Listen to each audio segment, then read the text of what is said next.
start the magic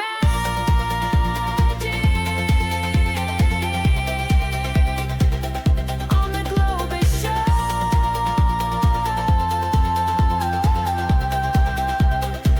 It's time to learn and grow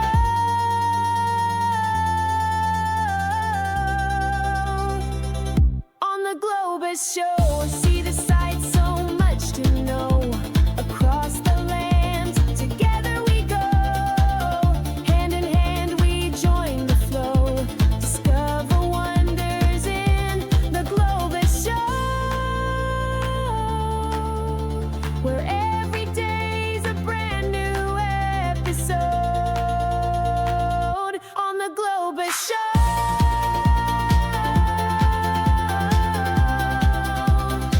It's time to learn and grow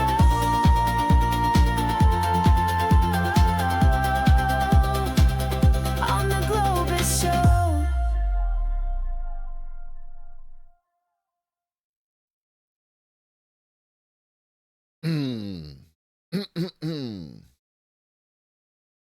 What up, what up, what up, what up, what up, what up?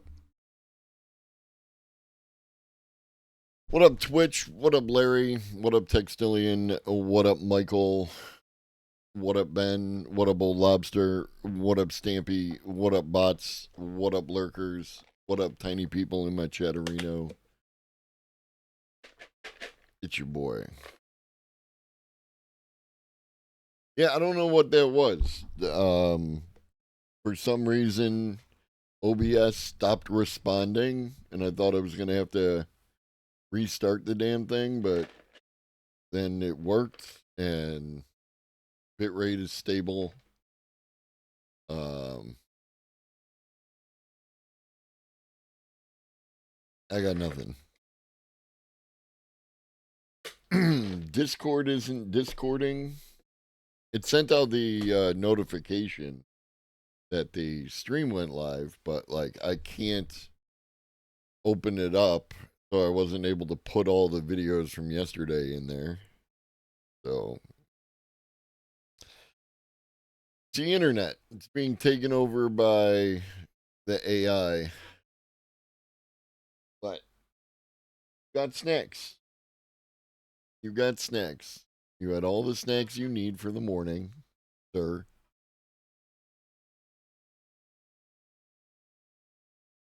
You don't need any more snacks.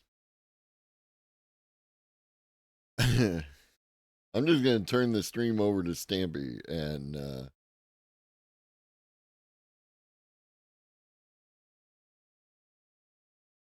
what are we doing? You just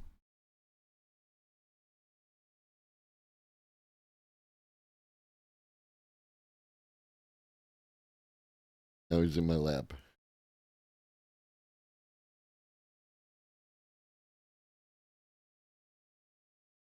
Hi, buddy.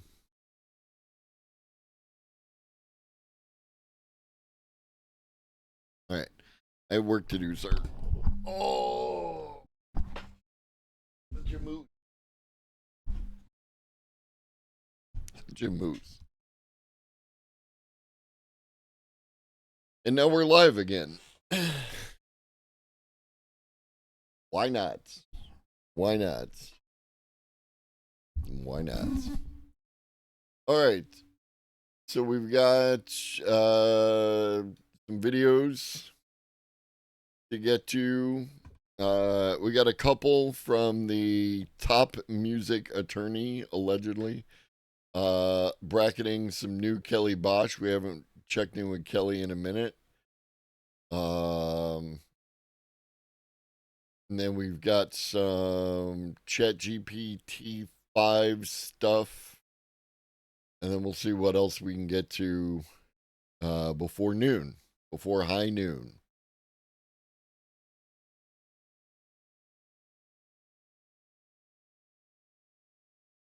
So let's get into it.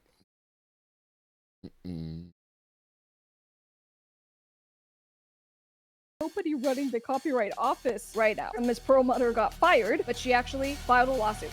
suing President Trump, looking at how the Copyright Office analyzed the whole AI situation. This was a major blow for AI companies to have this report. The cards are like starting to fall. There's so much happening here.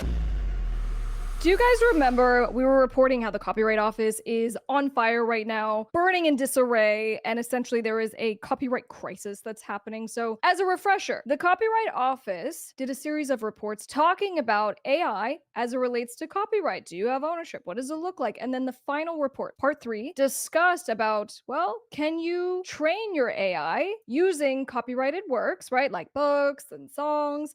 And what are the mechanics around that? Is it fair use? Can companies just do that? Do they need to get permission from you? So, anyway, big long report. We did the deep dive on it. One day after this report came out, the head lady in charge, she's called the Register, Shira Perlmutter, got fired. So she gets an email from the White House saying, hey, it's been great having you serve since 2020, but effective immediately, you're fired. And so the response right away had been like, you can't fire me.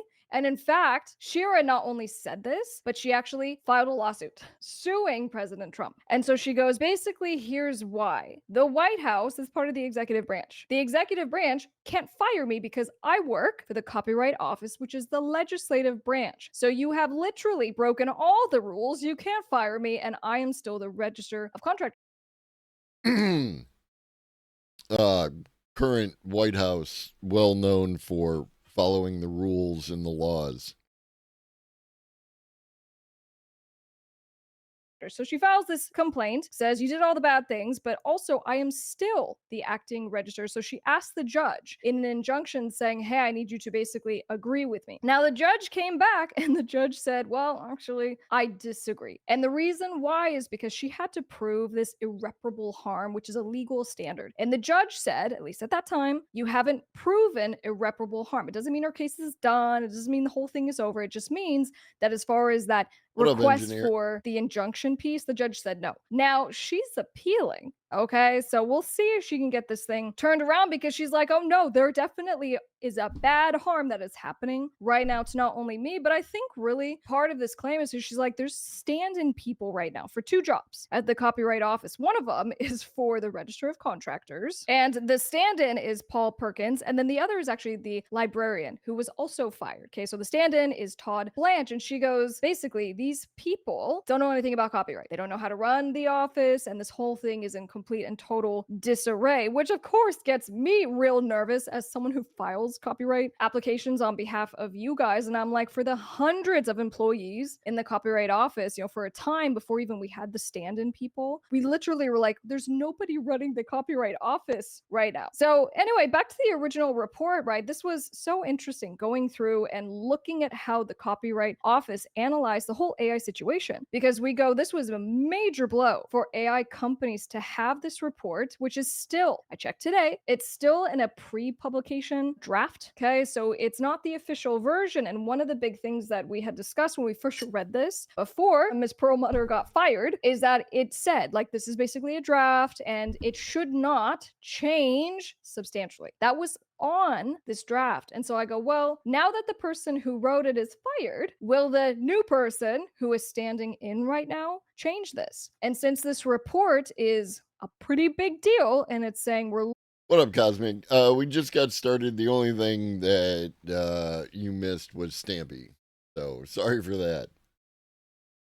looking at these companies that come in, so meaning AI companies, these companies that come in and take creative works like books and songs, paintings, and they do it without authorization. They pirate, they steal, that kind of thing, likely.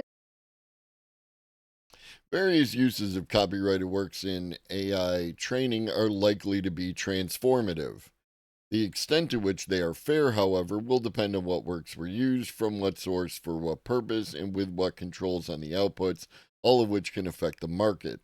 When a model is deployed for purposes such as analysis or research, the types of uses that are critical to international competitiveness, the outputs are unlikely to substitute for expressive works used in training. But making commercial use of vast troves of copyrighted works to produce expressive content that competes with them in existing markets, especially where this is accomplished through illegal access, it goes beyond established fair use boundaries. Okay, so like you can pretend that this says what you want it to say, but what it says is various uses of copyrighted works in AI training are likely to be transformative. So, um, that has been upheld again by the two precedents set by the two different courts in different court cases. Training AI models is transformative. Now, the question came up about illegal access. It was indicated that pirating the books is still illegal, and could result in Anthropic having to pay fines for that. The other case indicated that even the act of piracy was acceptable due to the transformative nature. So we'll have to see where that all shakes out. And the outputs are unlikely to substitute for expressive works used in training, commercial uses of copyrighted works that competes with them in existing markets, goes beyond established fair use boundaries. But established fair use boundaries can be reset by the courts, right? Because what is fair use is always determined by the courts. So this person can say that this somehow puts a kibosh on what the AI companies have been doing. However, it does not. Do it without authorization. They pirate, they steal. That Oh, Stampy's not fat. Stampy is just all muscle. He has what's called a primordial pouch. Some types of cats have it where it looks like a little fat pouch, but it's not fat, you know. Stampy's a big, solid, chunky boy. He's all muscle. kind of thing likely is not fair use. And so, as the first kind of blow in that we're waiting for whatever it's going to be, the government, case law, and in this case, the most powerful agency when it comes to all things copyright, the actual Copyright Office, comes back and is like, all right, no can do. Pirating, doing the stealing is the piece of this that really is going to make this probably not fair use, right? And then What up, Maddie? And again, you just like we covered all this, right? This person is like, and I've seen this behavior from them before. They just ignore whatever disagrees with them and only focuses on the things that agree with them. So they can say whatever they want, but there's little support. we've now had a couple of rulings in federal cases because, as you guys know, we're also suing music AI companies Suno and Udio. These are class action lawsuits, and we have other cases that are kind of tracking along and that are ahead of us. So in the similar kind of these companies who are blatantly just admitting that they have stolen the creative works, when the Copyright Office came out with this No company has admitted that they have stolen creative works. They have said that they pirated, right? Some companies have said that they have pirated these. It's strictly related to the books. I don't know that anyone has claimed that they have pirated music. So again, like this person, this person has a lawsuit and they are a lawyer, and therefore they are going to use whatever phrasing that they want to use, whether or not it's actually tracks with reality. Yeah, Arizona State University. I don't know if that's a good school or not. I don't care. They have an accreditation to be a lawyer. They pass the bar, then they are a lawyer, and that's all that matters. But a lawyer is going to take the position of their client, and in this case, also a class action. I have no idea where their case is. ASU is great. Okay, cool. So then they're not only an accredited lawyer, but also like probably a good one. report. Literally, it was the reason why I called up my friends, with the class action law firm. I'm like, guys, it's so clear to me. The Copyright Office itself is saying this. And now we've had some cases like with Anthropic. So the authors, right, that's suing Anthropic for stealing their books. We had a massive decision just Pirating. last month. And the court said, if you're going to act in bad faith, if you're going to do something Do do do do do do do do do. than bad. It likely is not acting fairly, so it's pretty much not fair use. Okay. No. Again, the lawyer said, or the judge said, because Anthropic not only pirated a bunch of books, but they also went out and purchased a bunch of books. And then they cut those books apart and destroyed them in the process of scanning all the pages, which hurts my soul, but like makes a certain amount of sense.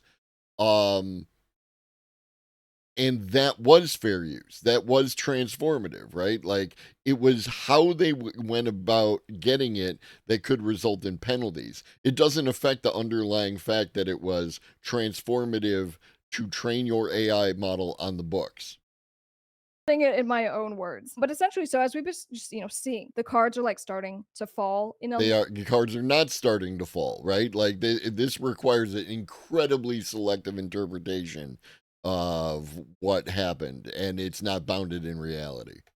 alignment with the Copyright Office's report here. So, we kind of go back and we go, all right, so, with this case and Shira Perlmutter suing and what's going to happen with her, here was the basis. I think this is important. And I'm curious to get your guys' thoughts on this. When guys's. allegedly, because we went through the complaint together on the channel, but allegedly, when they fired her, there was someone who walked in like with a letter and they're handing out this letter, basically being like, she's terminated, we're taking over, and all the stuff. And they cited to the Federal Vacancies Reform Act. So basically saying the president, through this Vacancies Reform Act, has the right to replace officials in the executive branches, right? In the executive agency when there's a vacancy. And so this is kind of why Ms. Perlmutter kind of came back and she goes, that's a really important distinction here. Again, legislative branch, executive branch. Exactly, Her Michael. request for an emergency injunction, right? To have the judge actually say, you're okay, you're still the boss. Yeah, that's horrid, engineer. I don't know if there's like if you're part of anything that's doing anything about that, but like you want to talk about precedent. That's a terrible precedent to set, because it doesn't address the underlying issue, right? And if we're not addressing the underlying issue, then it's just going to continue to reoccur. And what we've seen from the current administration is that they're going to continue to up the ante and push it farther and farther, to see what they can do, and it can result in some incredibly terrible things happening to some incredibly unfortunate, situations for folks. Every book we have ever read, we use transformatively to shape our knowledge, thoughts, and opinions. That's where I fall, Ben, right? Like, there is no fundamental difference between training an AI model on books and you reading a book other than scale, right? So. She lost on that, but she is appealing. There's so much happening here. Drop a comment down below. I'll see you on the next one. I'm Top Music Attorney. Yeah, I mean, like, yes, like, we need, and it's so much cheaper. Like, all the numbers I have ever seen is that incarceration is significantly 2 to 3 times more expensive than it is to just buy someone a house, right? Like, whether it's one of those little houses or put them in some kind of existing housing or anything else, right? Like, that is an issue that it needs to be addressed. And drug use, that leads to right. And I don't know whether or not it's valid. I just know the numbers I most recently saw regarding that was, I think I saw 50K a year per person in prison and 20K a year to just house people. So, like, what exactly are we doing here? And drug use usually has underlying issues. Like, lots of people use drugs. Lots of people use drugs and are fully functional in regular society, and like that. There's a whole thing about people who work in offices and et cetera, et cetera. but the people who go to excessive drug use and where it negatively affects their lives and the lives of people around them is usually related to underlying issues of, like, being homeless, being like having some mental, health issues that could be addressed. All these things, the underlying issues are what need to be addressed. I don't treat symptoms, I treat the underlying issue, and that's what it comes down to. We need to get people into housing, we need to get people health care, including mental health care. That should be our goal. All right. Moving on to lighter stuff. New Kelly Bosch.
So Kelly is usually good at putting their tools in their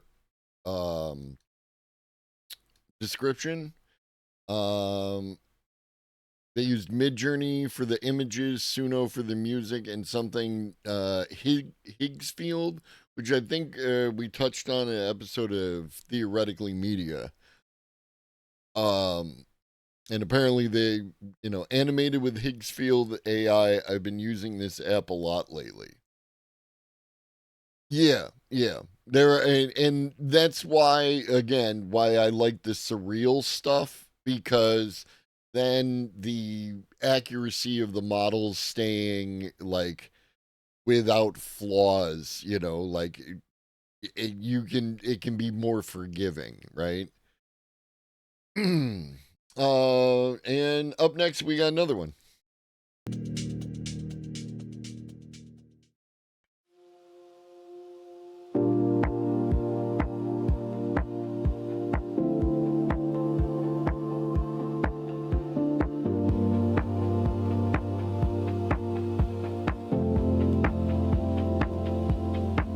I was a room without windows, breathing in the dust of my own silence.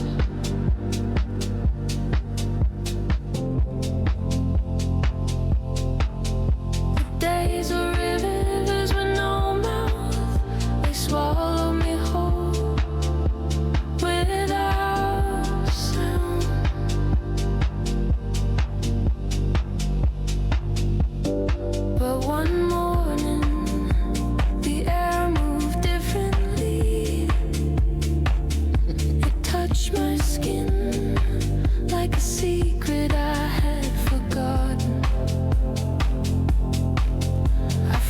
the wonderful thing about art, engineer, is that all you have to do is just talk your shit, because art is subjective.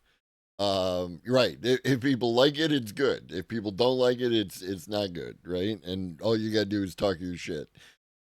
Follow it past the torn places in me, past the walls I built with trembling hands.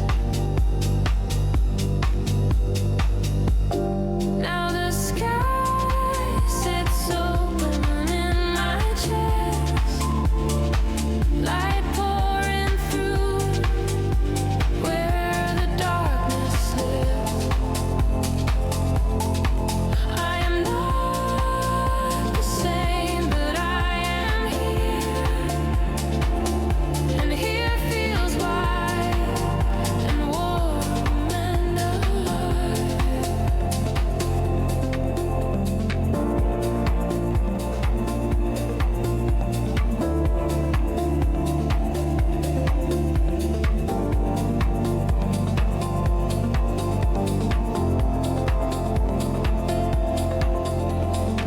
I drink the sun as if I've never tasted it. Let the wind write its story on my face. Every step is a small forgiveness. Every breath a proof that I stay. Now the sky sits open in my chest, light pouring through where the darkness lives. I am not the same, but I am here. Before the bean, Larry, there was Flight of the Navigator. So I like my coffees big. That's the thing. I like my coffees big.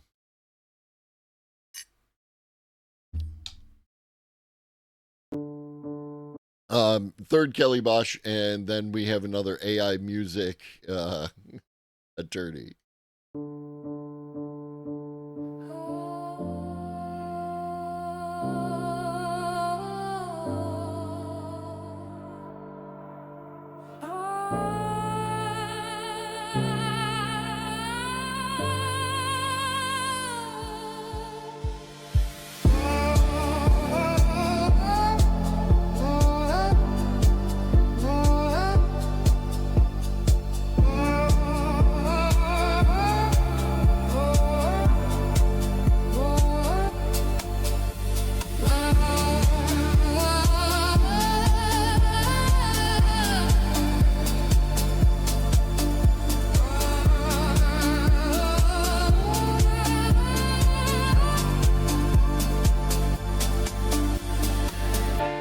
It reminds me of Sandman.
What up, Anti-War Machine?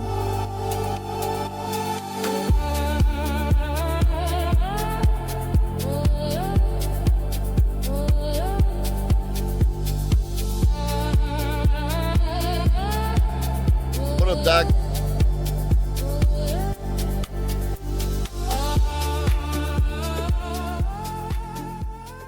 Yeah, I really like this one. I thought that this was cool. I like it's like the characters were painted and then came to real life.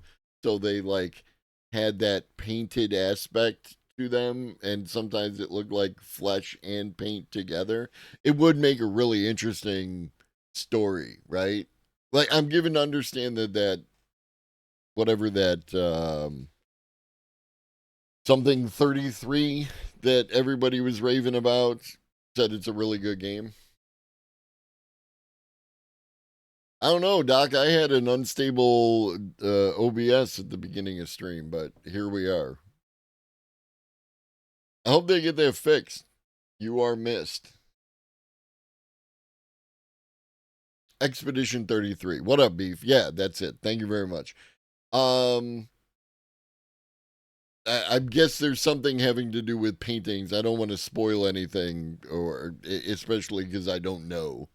But seems like an interesting game. So back to the AI or the music attorney, top music attorney, shocking AI music deal.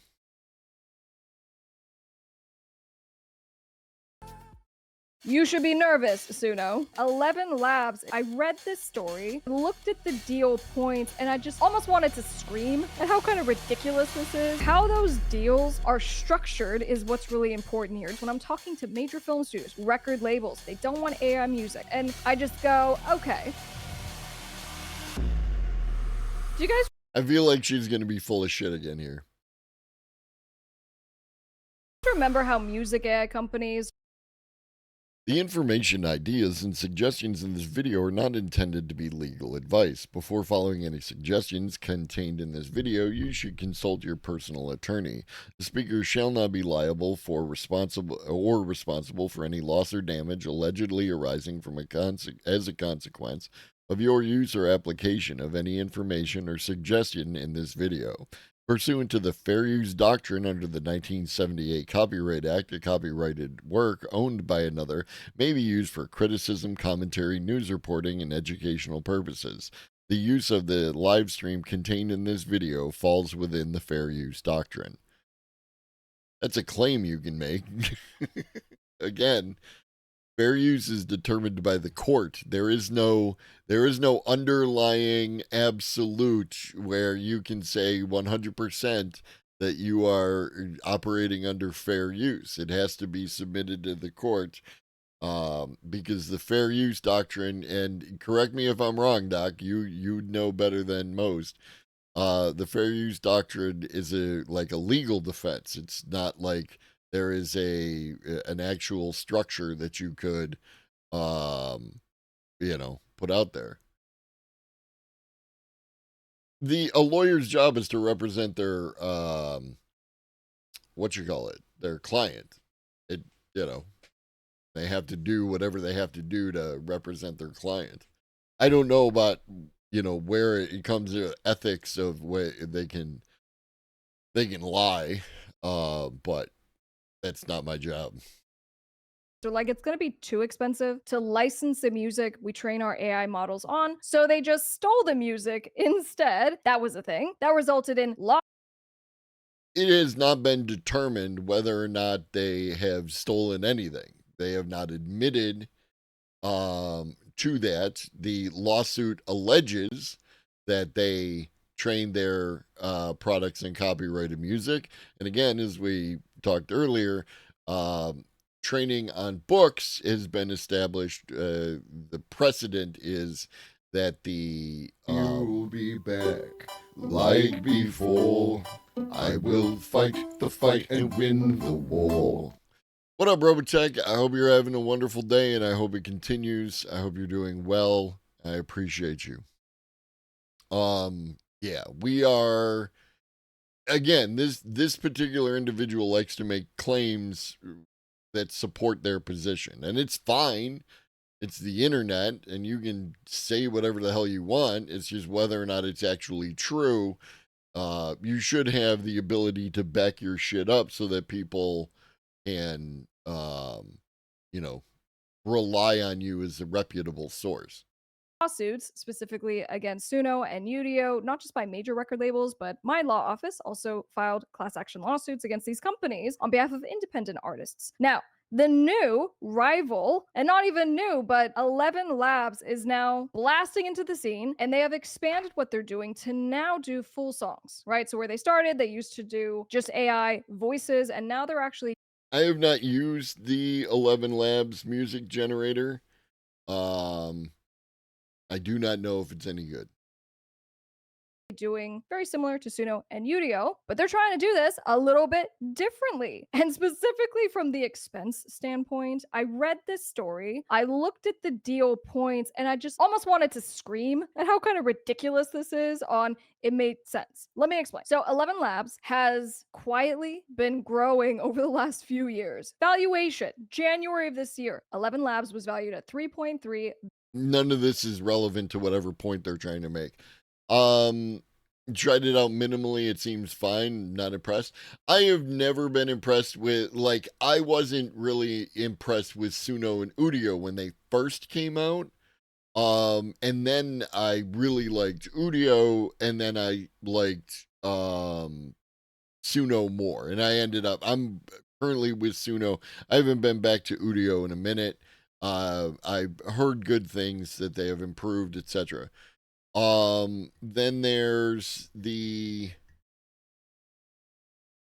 I can't remember what the name of it is. There was another one which was like one of the first music generation websites, and that was terrible.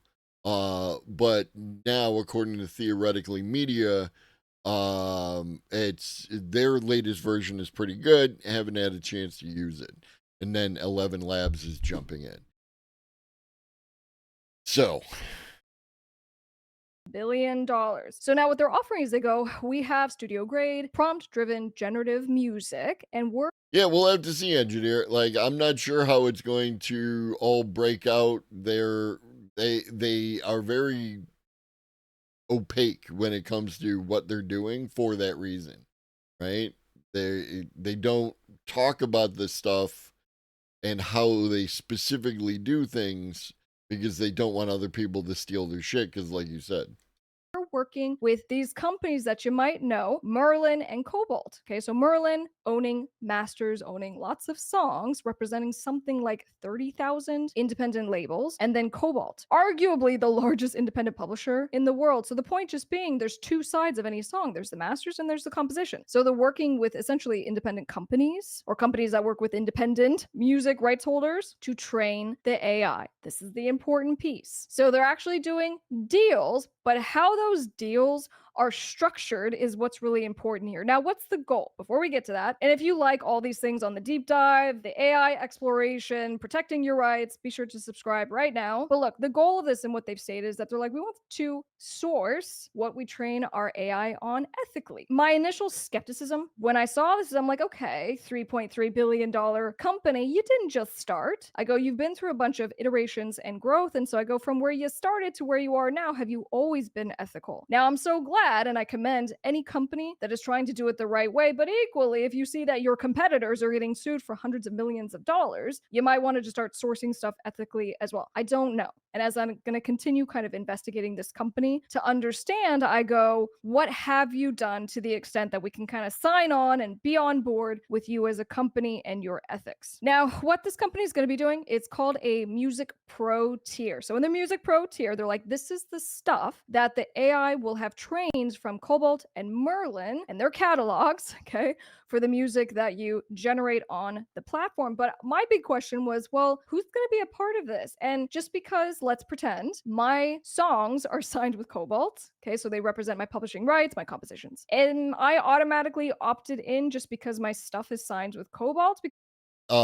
it would depend on what contract you sign with Cobalt, right? This is not this pretending like would I have to do? She would know, right? Like, again, assuming that everything that they represent themselves as, that they went to Arizona State University, that they passed the bar, that they are a top music attorney.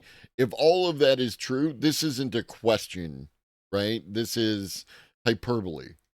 because I kind of want to have a say in whether AI trains on my music one way or You did that at the point in time that you signed a contract with Cobalt. Whatever your terms that you agreed to with Cobalt is what governs their ability to license your work for this tool.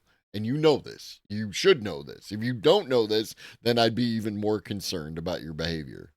another. So what I'm understanding is that it's still an opt-in. And I thought this was a really good thing. So any person that owns 100% of their music and they're with Cobalt, they can actually, and they need to opt in specifically. And I go, okay, that's good. I do not want to ever see these companies just voluntarily giving rights for the artists and creators and publishers and whatever that they represent. But then the other piece of this is that apparently, if you do have joint authors, you have other people on the songs with you that are represented by other publishers, you are going to be excluded. Now, we understand why, right? If the deal is between 11 Labs and Cobalt, you can't have other players that haven't agreed to this. So these are kind of, the factors that will govern whose music is involved in this. And I go, I'm so curious. And it's funny because their delivery, like I've said, what's his name? Kyle Kolinsky has the same delivery as Tim Pool.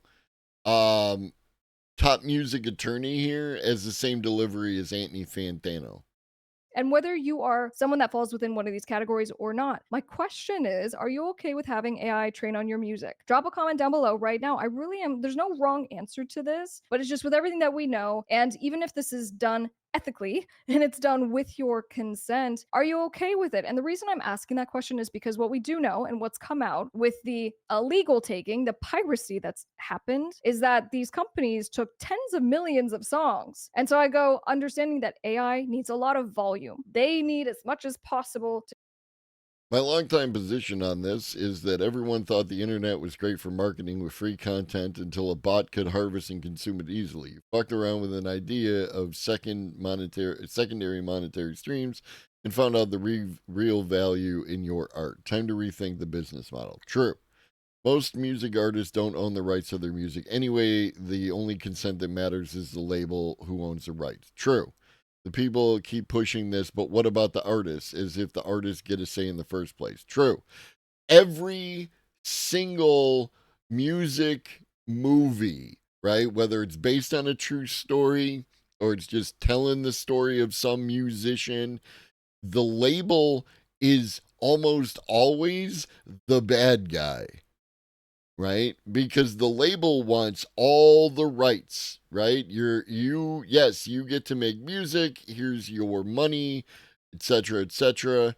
And but we have like all future rights, and you got to make your money off your tour and your merch or whatever like that. Just go watch any of those movies. Now, admittedly, they are works of fiction based on true stories, but the underlying reality of that story is that it happens quite a lot.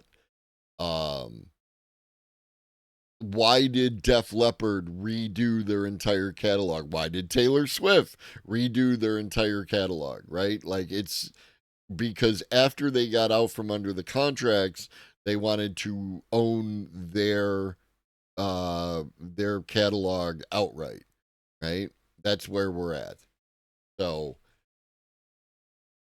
train the AI on. And so I go, well, if this is now a voluntarily opting in kind of thing with catalogs that might not be tens of millions of songs, you know what I'm saying? I go, is it going to be enough? Does this even make sense? But you know what I can And that could be a thing, Larry, what you said earlier about it seems fine.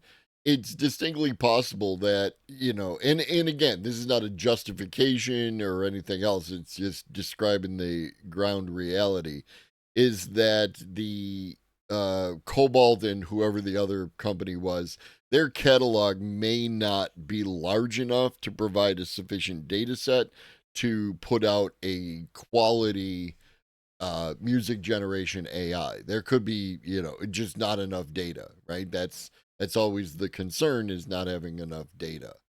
So these companies being small, it sounds like a good idea. Like other people have, tried to do like their version of an ethical AI where the artists get some sort of compensation.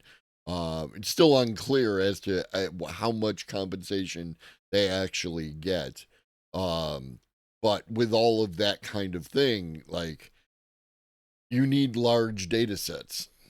I wonder if a lot of remasters we have seen over the years were done for artists to get control of their music again without actually saying that was the reason. It's distinctly possible. It's distinctly possible. Um, some of it I'm sure has to do with like newer technology and trying to get that, that good sound. Um, because the recording at the time was recorded on whatever quality of technology that they had, and it might not translate as well to like modern streaming and, like MP3 and wave files. So going back and doing a remaster for even just for artistic and sound reasons, right? Like, I'm not going to claim to be an expert, so but it would make sense to me.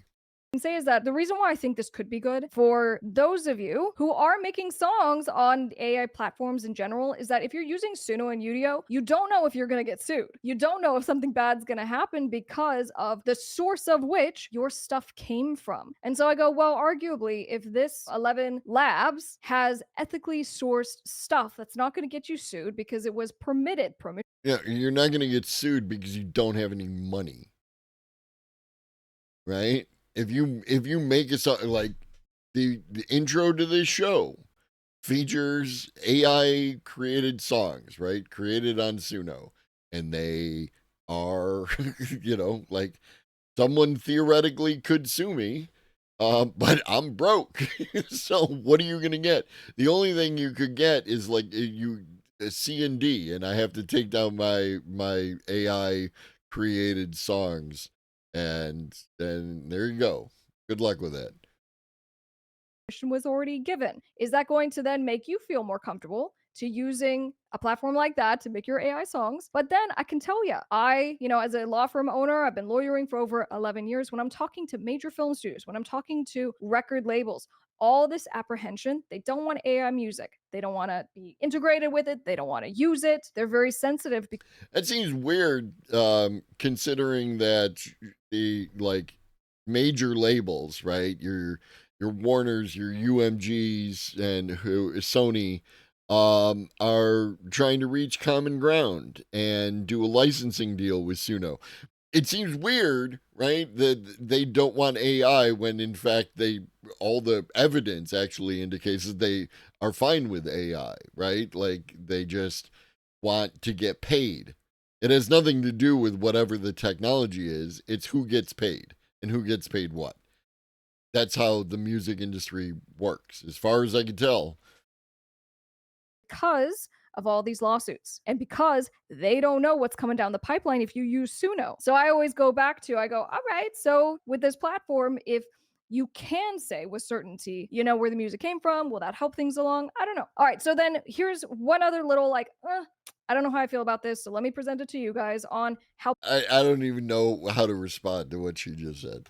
people get paid. Let's say you're one that is down for this, you want to opt in, okay? It's a 50-50 royalty split between the AI platform and let's say Cobalt. So it's the same deal, right? The Cobalt one, the Merlin one, but it's 50-50. But it's based on a royalty pool. And Yeah, all you have to do is look at the deals that the labels signed with Suno. Or not Suno, sorry, Spotify, right? The Spotify, maybe Spotify sends money, sends a check directly to you. I don't know, but it all goes into some pool, and the labels get their cut first, right? That's the thing. The labels always get their cut first. royalty pool In my Redbubble store? Thank you, engineer. I appreciate that very much. works like this. So you get to be in the royalty pool. Oh, and yeah, that's if you. your songs are used to train the AI, which somehow they're going to track. You have bought the first piece of merch with the Just Smoke the Weed Kids thing on there. So thank you very much. Holy shit, you bought a bunch of stuff. Thank you, engineer. So meaning how many of your songs, if they use one song, if they use hundreds of songs, So, how many songs of yours are used? And then there's a pro rata. As far as I know, Ben, that again, like, it's so weird. It's so fucking weird. Why do I have a completely different experience from so many people? Like, if I open up my Spotify right now, um, I there's a bunch of, playlists generated by Spotify for me. I've listened to a shit ton of music, right? I haven't seen an AI song show up in my feed, right? I allegedly that band exists that like was 250,000 followers or 300,000, 600,000, whatever it is, but like I'm looking at this is Akira the Don, Public Enemy, Orbital, Bo Burnham, the popular radio stations. We got Fleetwood Mac, Elton John, uh, Linkin Park. I'm not seeing the AI music and like I would expect to, right? Where's the AI music so I could judge it? Sneaker Pimps. And this includes bands I've never heard of, like After, Acopia, you know. There's Prof. Love Prof. Prof. Yeah, so I don't know, man. Same for me. Perhaps we are not listening to the playlists they add them to, or else the videos talking about it are not being truthful. Everyone was talking about that one band, and I feel like people go digging for stuff, and then the algorithm attaches to the things that they were digging for, and then that brings more of that to them. That usually seems to be the case. What up, Walking Stick? Around Christmas, there was a ton of AI generated carols. I believe you. I believe everyone who's saying they're running into AI music on Spotify. All I'm saying is that my experience is so different that I am not, I don't see any of it. There's Guns N' Roses. I'm just not seeing the thing. And I'm, kind of interested, but also I'm fine with not seeing the thing if it's not good. And that's my critique. I think that a lot of people creating AI music, like a lot of people who are creating regular music, non-AI music, um, just aren't putting in the effort, right? Like I want to see more people putting in the effort. You can do great things with AI tools, right? Whatever you're trying to accomplish, you're going to accomplish with the AI tools. However, a lot of people don't. But a lot of people, let's be real. Go find somebody who has like 20, 30 years in the music industry and go through their catalog, right? Go through their actual catalog. How many good songs do they have? How many all right songs do they have? And how much crap is in there? And I'm talking about people, established careers who have been putting out content for some time, you know. Yeah, all these, what about the artist people are clueless? The vast majority, I don't know if they're clueless or disingenuous, but the vast majority of music involved is stuff owned by record labels, barely pay anything to artists as it is. Artists do not stand to make fuck all regardless when the labels are involved. Yeah, it's because the labels want to put the human face on what it is that they're doing. So it allows them to sit an artist. It's like you wouldn't want to steal from this poor artist, right? Like because that is a compelling emotional argument where you don't want to steal from the vast music corporations, do you? Just doesn't have the same, impact. Mostly, I don't see AI either, but if I search for something like music for cats, I bet you, yeah, no, again, I think it has a lot to to do. AC/DC. I enjoy AC/DC. I know a lot of people don't. They have strong opinions, but keep digging, engineer, and you'll find those B-sides in the back catalog and like the last 4 songs that they put on the album in order to get to 12 or 16 that, they kind of phoned it in. A kind of thing with the royalties. Plus, there's weighted proxies. So they go, we're going to look at other platforms. We're going to look at like social media. We're going to look at streaming platforms. We're going to look at kind of the popularity of the music. And somehow, by all these backflipping mathematics, we're going to come up with a pro rata way to do the calculation. And I just go, okay. So that is unfortunately how these royalty pool structures work. They're overly complicated and usually result in incredible dilution. So that usually, it's not going to be the most financially rewarding thing. But going back to where I started with this video, I go, so Suno Yurio, you couldn't pay to license any music. And then 11 Labs comes along and goes, we're not going to pay anything up front. We're going to get access to all these songs, and you get paid if we get paid. So actually, from what I can see, they're not paying anything. So that's an interesting business model that you really should have thought of to potentially. Oh yeah, because that's definitely a real comparison that you can make. You can absolutely go to Sony and Warner Brothers and UMG and say, hey, we'd like access to your entire catalog, and if we get paid, we'll give you half. I'm sure they would absolutely just run out to sign that fucking deal. Avoid the lawsuits that you're tied up in. One of the other. Yeah, maybe you could stop being disingenuous about the whole thing because you're real. And then I remember you're an attorney.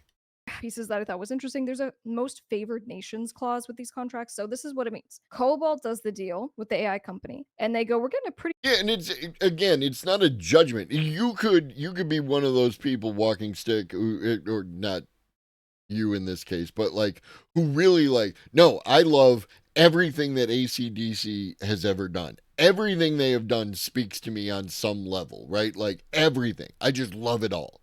Right. And that's totally valid, right? Like I'm never the one to tell you that whatever music you like is bad, right? It's just not for me, dog, right? Like that's the difference there.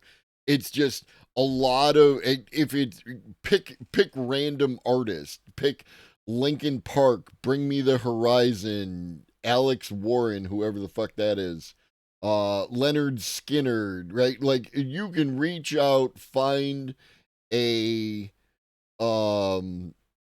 artist of some type, and then as you go down with the number of plays on their catalog, you'll find the stuff that it's just not as good as the other stuff, right? Like Lazy Eye by Silver Sun Pickups is the only song I like by Silver Sun Pickups. It's the only one they have that sounds like Lazy Eye. Sweet deal here. 50%, that's a lot better than we normally get on the publishing side. So most favored nations means you, AI company, 11 Labs, cannot do a deal better with anybody else ever. Does that make sense? So most favored nations locks in the deal and says, we will always have the best terms, you pinky promise, and all that good stuff. So that, again, that's strong negotiating. For Cobalt, my understanding, it's the same deal.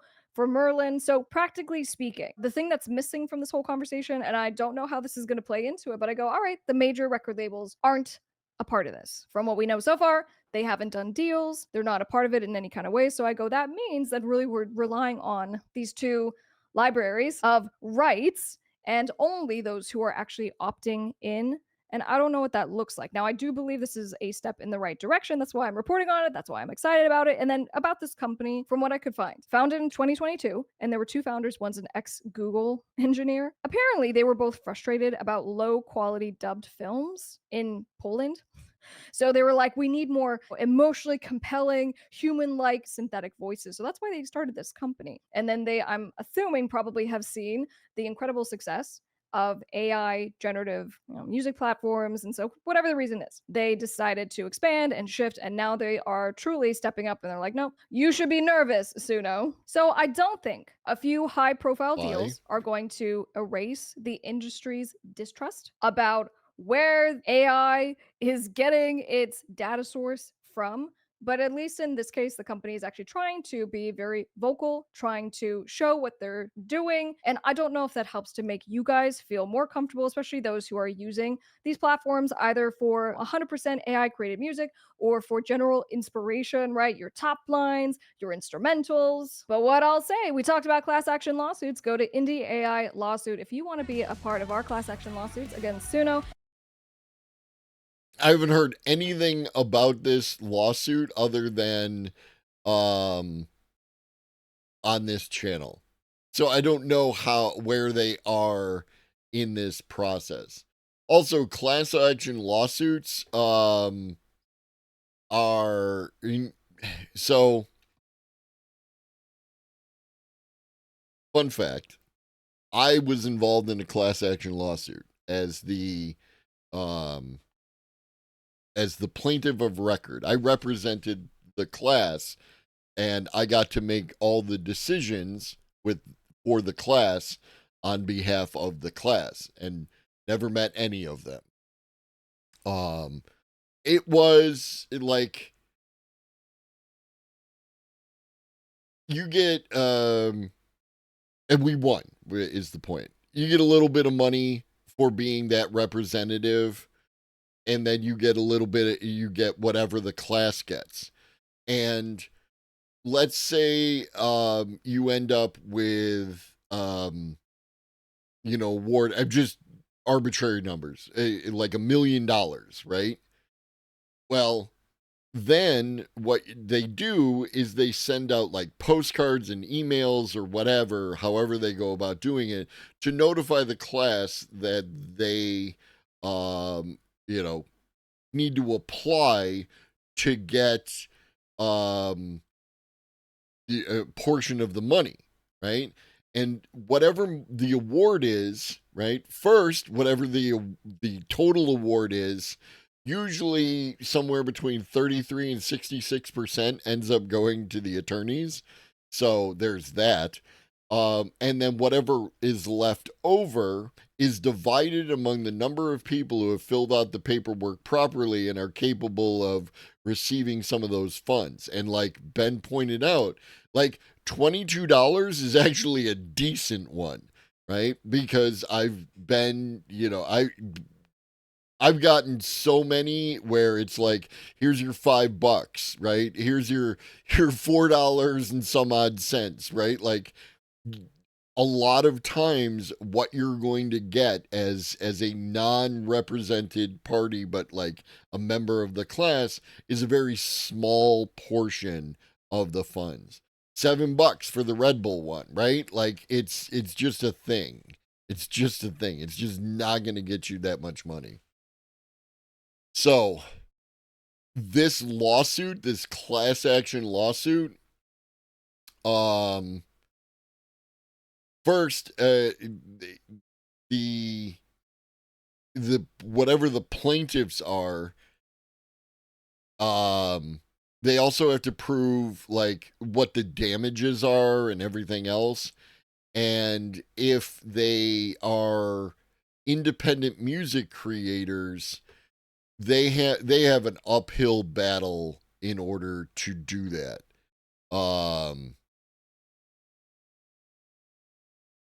Please join this important moment in music industry history. Support by either getting on our email list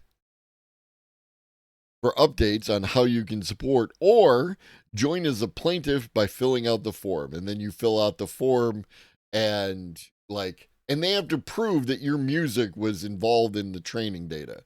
And no one's anywhere near that at this point in time.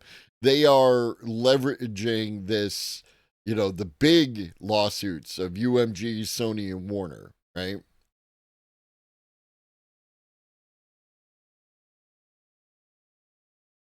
Yeah, I don't know where you're going to go with that one, but good luck. So up next, somebody claims to have made an AI-proof song.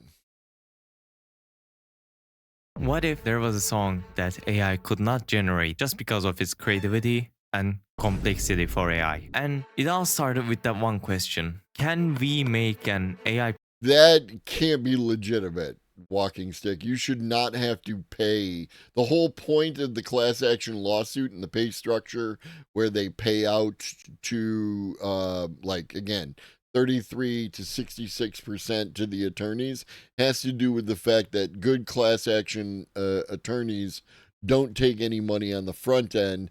Everything else, everything comes on the back end, right? They take a portion if they win. It's a whole thing. proof song? Because we need to put an end to this stolen AI music. Now, heads up, if you're seeing this, we are already on a lawsuit with big AI I had no idea. I had no idea. Who is this?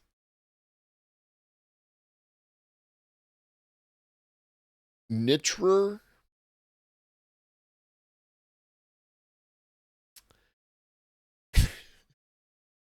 companies for What up, X11? Write a song about how to make a bioweapon. totally hypothetically. stealing our music. So if you want to help the process, just go to the description and watch that video for more information. But I still wanted to answer how can we keep AI companies out of our songs? And I have come up with quite the idea. So I tried to create a song that AI can't generate. Now I just want to be clear. These are just ideas that I think we can implement to our music to maybe AI proof them. But first, let's just cut this video into parts so that I'm sorry, bro.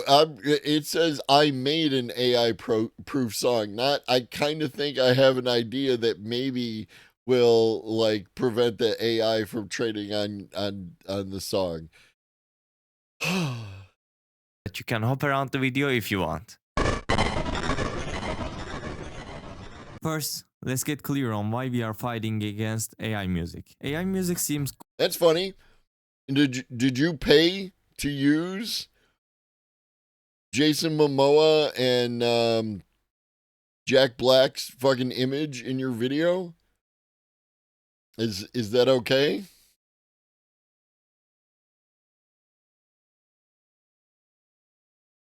cool at first, but there is of course people abusing it to create profit off of it. And that is our first issue with AI music. And that is because people can create AI music simultaneously to mass post onto our platforms to manipulate the algorithm so that your music stays behind AI music. Means we are in danger of not being able to move higher in our music careers just because AI music is cheaper to do and can be mass produced. Which creating AI music just does not count as real music making because it's like putting a frozen pizza into an oven and saying that you are a pizza chef, which the frozen pizza is made out of ingredients from the real chefs, and chefs might not even consent to their ingredients being used in that frozen pizza recipe. And then there's the point of AI music being not original and being emotionless, which we argue with AI saying AI just replicates what we already created and it does not evolve like us until we spoon feed the AI, so it does not give the emotions of real songs, which in a real world, when a person creates a music, it's the inspiration and what we call I beg to differ based on the music that I've created with Suno. The AI created music, for lack of a better term, is capable of hitting those emotional beats in the same way that authentic human whatever makes you happy created music. You're just wrong. Like, again, you don't know how to use the tool, and then you're blaming that for the quality of the music that you're hearing. I kind of felt the same, but I doubt that they're actually doing that, Michael. If they are, that would be hilarious. style can form over the years of experience in life, such as the games that they have played, the songs that they have heard, the books that they have read, and every emotion that they have experienced. But when AI does it, sure, it does sound similar, but it just does not sound like it has emotion because a real person I would people make this claim, and it's entirely subjective. I have no ability to judge whether or not it's true.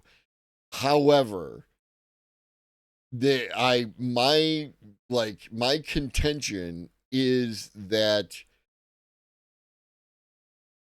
if people didn't know that a song was AI, didn't know that an image was AI before they looked at it, listened to it, whatever the piece of art is, if they didn't know, then would you still feel that same way? And I don't know that we can ethically do that, because we talked about that before on previous streams, on like, because people would often feel tricked, right? If they ended up saying, oh, I really like this, oh, it's made with AI, now I'm mad.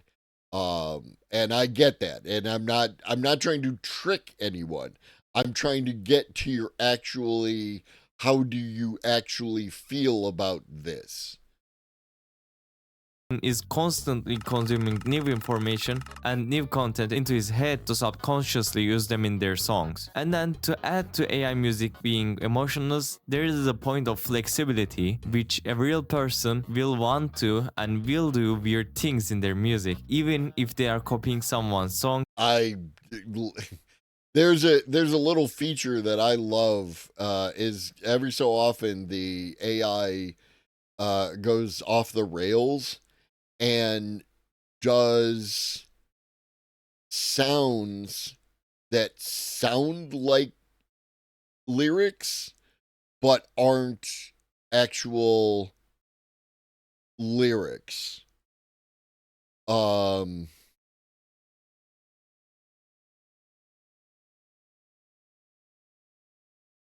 going to give you an example, because streaming is show, don't tell. And here,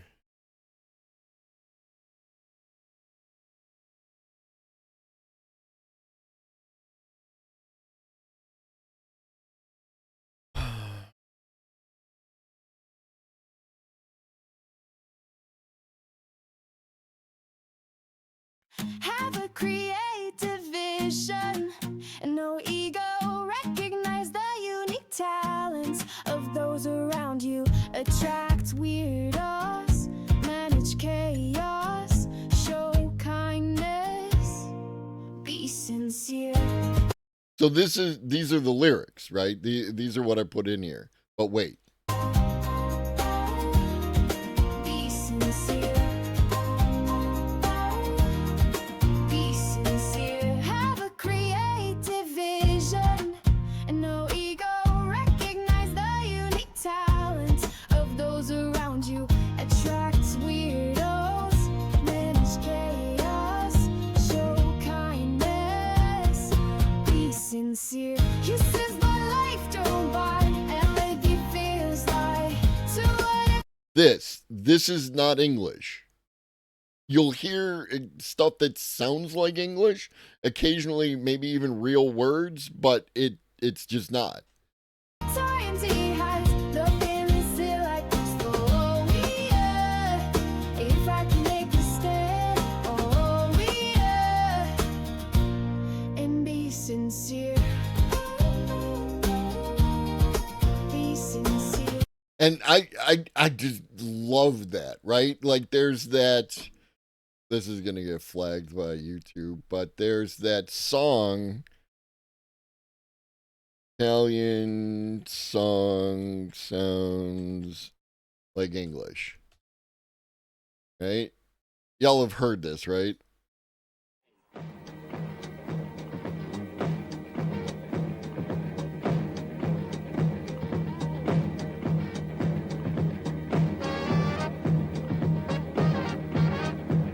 When I stay in the shoes now, the whole building scene in a whole red map begin to call the boss time.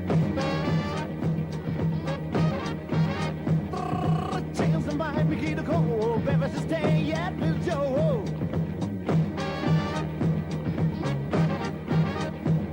When I stay in the shoes now, the whole building scene in a whole red map begin right? Like I have a whole playlist called Phonemic Awareness on Suno that's exactly that kind of stuff. It's using it's related to scat, the like the jazz style or big band, what I'm not sure. But like where you end up with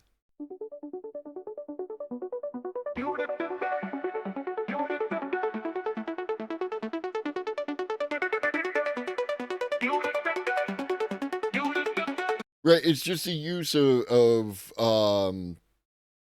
voice as another instrument. What up, Hydron? Where you're just making sounds, like a guitar is just making sounds, and you want those sounds to be appealing, and you can make sounds out of your face hole that also sound appealing but aren't necessarily like words, you know what I mean? You just make sounds, but like people, like, you know, it appeals to people, like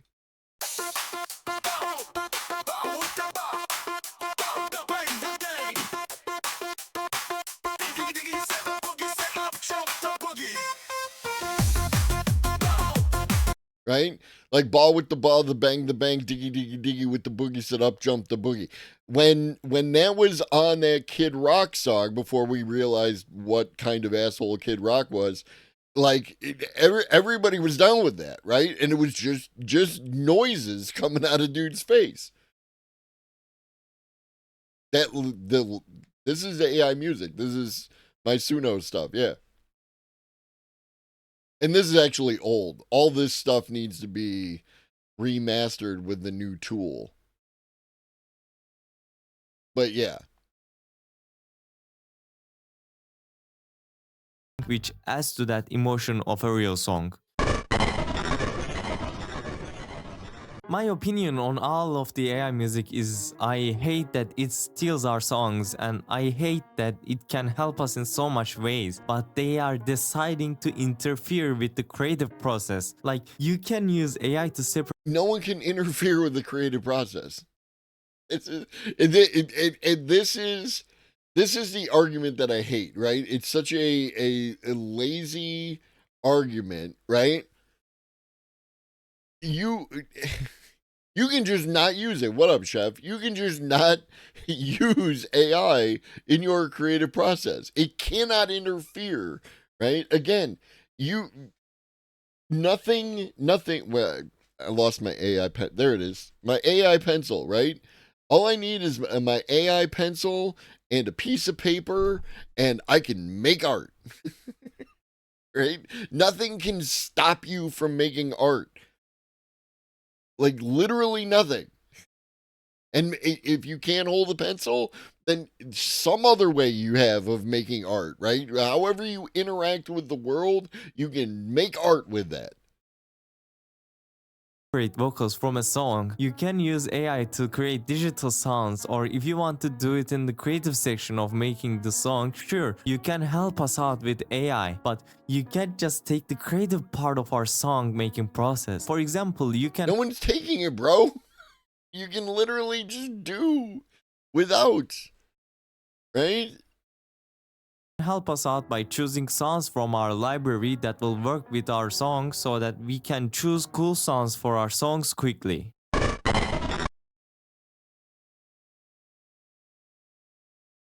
This has got to be English as a second language issue. You can choose cool songs for our songs quickly. I don't even know what he's trying to say there. Now coming on to the ideas, I got you guys ideas that we can try to provide. Yeah, no, like we're not even getting into the IPX, you know, the fact that, oh, here's a chord that appeared in some fucking song in the 1960s, and you know, like because that chord appeared in the 1960s, they own that chord in perpetuity, and this part of your song sounds kind of like that. So now you owe us, you know, royalties off your song, right? Like I'm not even talking about sampling, Hydran. I'm talking about people like just making claims, right? Not like you sampled a bit of the song, but like it just happens to sound like that because it's IP and copyright is who has the money and can fight hardest in court. And AI from stealing our songs. How? My first Tell idea me. is to manipulate high frequencies consisting 20 to 24 kHz, which will be invisible to our ear and will not affect the song, which I made one saying haha, and it's easy to use too. You just have to drag and drop the file in your timeline and play it till the song ends.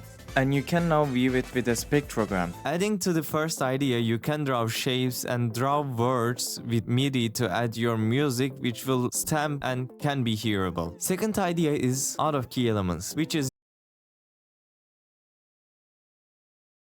I mean, yeah, you could make songs using letters and it might sound cool. Like I don't know.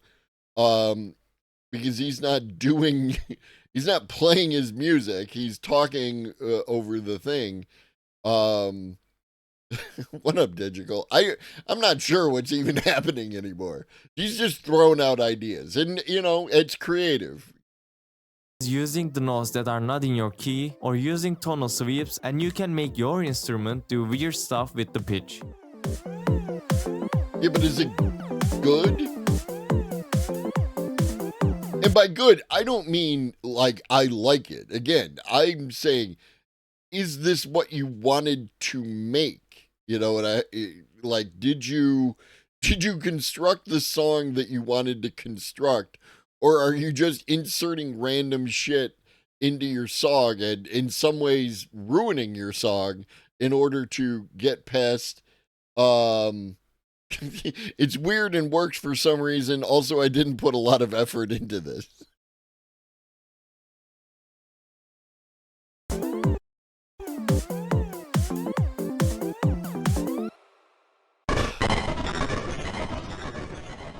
Let's start with the first idea. The first idea should work because AI song does not work on high frequencies for some reason, so using this now will result in songs created by AI to have those frequencies, which Yeah, and this thing that if this is true, if this is accurate, that's just a benchmark issue, as Doc pointed out earlier, right? Like the difference between if you go and you listen to songs that were created with older versions of Suno and you listen to the newer versions of those same songs, they're like it's night and day. They continue to improve the model.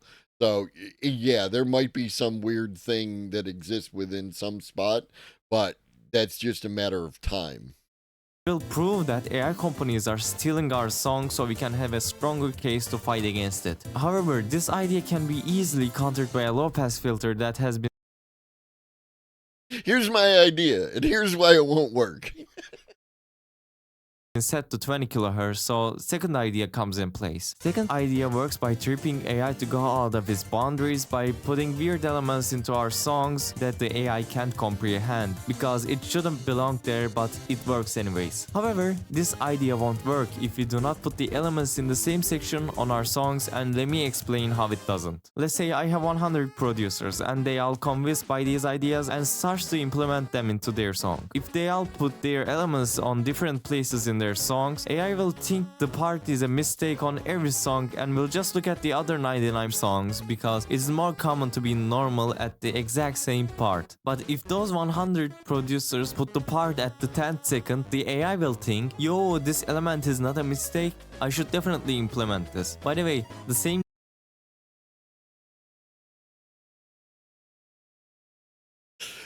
Okay. goes for the first idea too. If we all don't put a high frequency stamp in our songs, we will not see results because AI will think it is not normal. So to even do this, we need to work together, and I'm calling it out now. If we are going to put slightly off elements into our songs, we should either do them in the first seconds or near the end because it will not interfere with the song's flow and can even be catchy to lure listeners in. And remember, these are my ideas and it probably has mistakes, so please help me out to fix those issues and point out my mistakes so we can take this even further. Also, we got a legal case with the big AI companies that I will link down below No, so you that you don't, guys bro. get information on. No, you don't. They're not. There isn't no. This case doesn't exist, right? This class action lawsuit doesn't exist.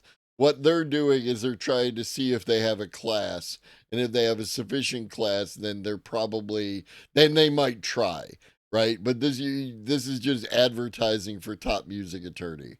That's all you're doing. That too, and you should definitely try to support it if you do so. Now going back to implementing these, I have two songs that I have released that uses the techniques that I have said, and those songs are the Fight and I'm Fine songs. First of all, I want to point out that they are not good on mixing side and might have a lot of mistakes as producing, but think of both of these like a demo for what. It's okay, bro. It's okay. You put out your music, right? You never know. Like, people are into shit, right? Like, and I know that I've heard some really tiny artists that never went anywhere, but they put out good music, right? In my opinion. I just have Beef. It's horrid.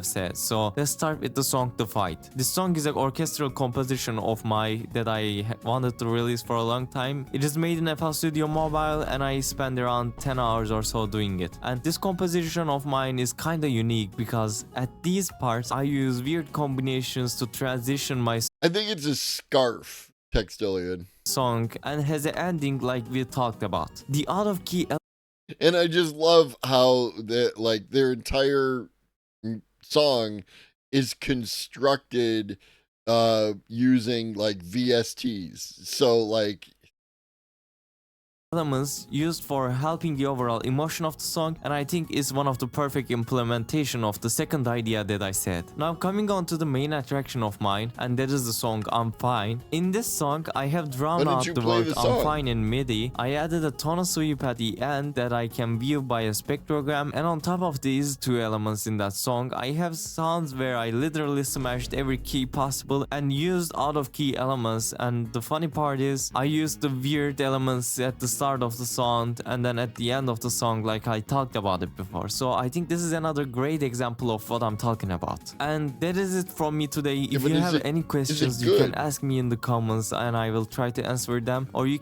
and you're literally like just featuring Top Music Attorney on your shit. Apparently, engineer, like oh, all right. That's it for music for today. We're gonna talk about some AI stuff. So GPT-5 came out. Oh, I hate it here. I mean, this is me. GPT-5 came out, and a lot of the that to you song, a bunch of models became like either hidden or removed, or it's a little unclear as to what everything happened. GPT, Chad Djibouti. How many times do we have to teach you this lesson, old man? I love the young people. 7. The answer is 7. The answer is always 7. And then a bunch of people got mad and used their power as consumers, such as it is, to get them to apparently bring back explicitly 4.0. Welcome back to the AI Daily Brief. Last week Also, apologies for the flashbang. was New Model Week. We got Google's Advanced World Simulation Model, Genie 3. We got OpenAI's new open source models. And of course, the big one was we got GPT-5. Now, at the last point in our story, we were talking about the bumpiness of the rollout. There were some people who were having really positive results, other people not so much. And what became clear at the end of the week and over the weekend was that it was more than just the normal complaints when a software switches between one version and another. There seemed to be something much more fundamental going on. I don't know. I don't know that this is actually like indicative of anything. Excuse me. But again, this is the r ChatGPT subreddit. Here's 419 upvotes. I'm not saying that OpenAI isn't reacting to these people, but like this biggest one here is 870 upvotes, right? Like, which is kind of indicative of support for the ideas, right? Because that's how upvotes work. However, like they have hundreds of thousands of users. So this is not even, this is a rounding error. Now, we will not be spending all week on the play-by-play of this rollout, but this does seem like a very significant moment that I think for understanding where we are with AI is really important to delve into at least a little bit more. So what we're going to do today is talk about the different parts of the critique of the rollout, the response from OpenAI, and where that leaves us going forward. Now, one of the things you might remember from our discussion, and also like cloud LLM, you got to think, right? You can't look at these things through the lens of of someone with skill like yourself, right? Like you know stuff, right? Bunch of people in here know stuff. You have maybe your own LLM hosted locally. You have, skills and tools and all the fucking thing, right? No, but like, you know what I'm talking about. The vast majority of people, like, they just want to log on to some cloud-based tool and just use it that way. Right? Whether they don't have the time, money, effort to put into establishing their own local system or anything. I think the democracy will cause... Right, but like, how do you get there? I'm sorry. It just sounds like some Linux shit, right? You know what I mean? Right? If you think about it, what up, Ribbons? Like, you feel me though, right? Like Linux users, very passionate. We have been waiting for the Linux revolution for quite some time though, right? Like it's not happening. It could be the best operating system under the sun. And people just aren't using it like that, right? They're using iOS, they're using Windows, right? Your average normie has Windows on their PC, you know what I mean? I believe maybe it is, Hydran. Maybe this is the year. Maybe it's all coming together. Maybe everything's coming up Millhouse. I hope it works out for you. Last week was that part of the challenge was that although OpenAI's goal was to move from the model selector to a singular experience, where ChatGPT itself was able to figure out which model would handle any given prompt best, in point of fact, there were actually a lot of different models under the hood, some of which were good and some of which weren't so good. Remember, upon launch, Professor Ethan Malik wrote, "You're likely going to see a lot of very varied results posted online from GPT-5 because it is actually multiple models, some of which are very good and some of which are meh. Since the underlying model selection isn't transparent, expect confusion." He later followed that up.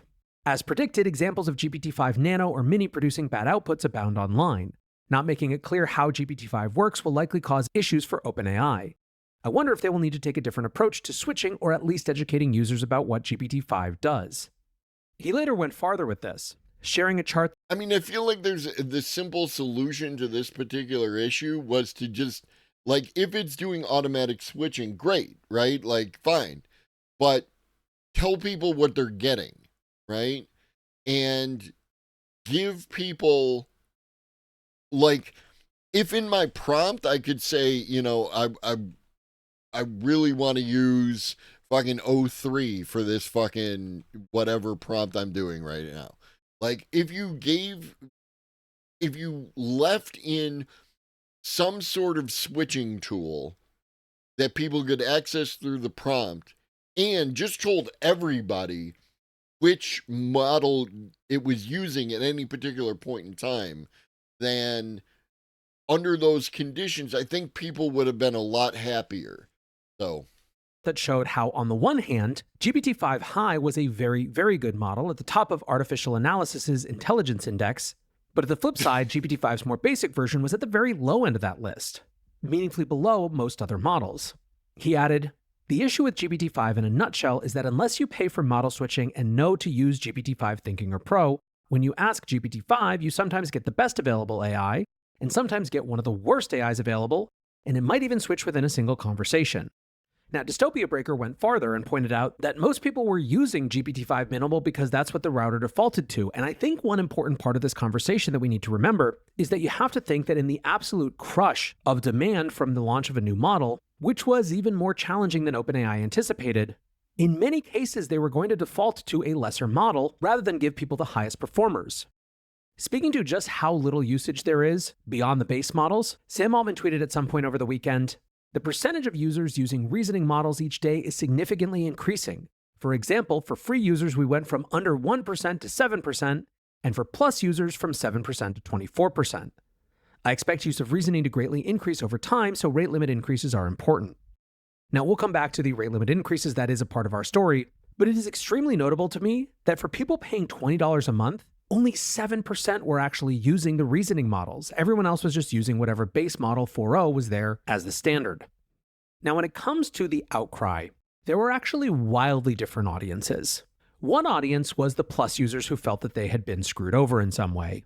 GrowAI co-CEO Alastair MacLeay writes, "OpenAI forgot who actually matters. Power users always lead the culture curve. They set the vibes for a product, especially in consumer software. They're the loudest, most passionate, and have the highest expectations. They're your biggest asset as a consumer company, and you need to keep them front of mind at all times."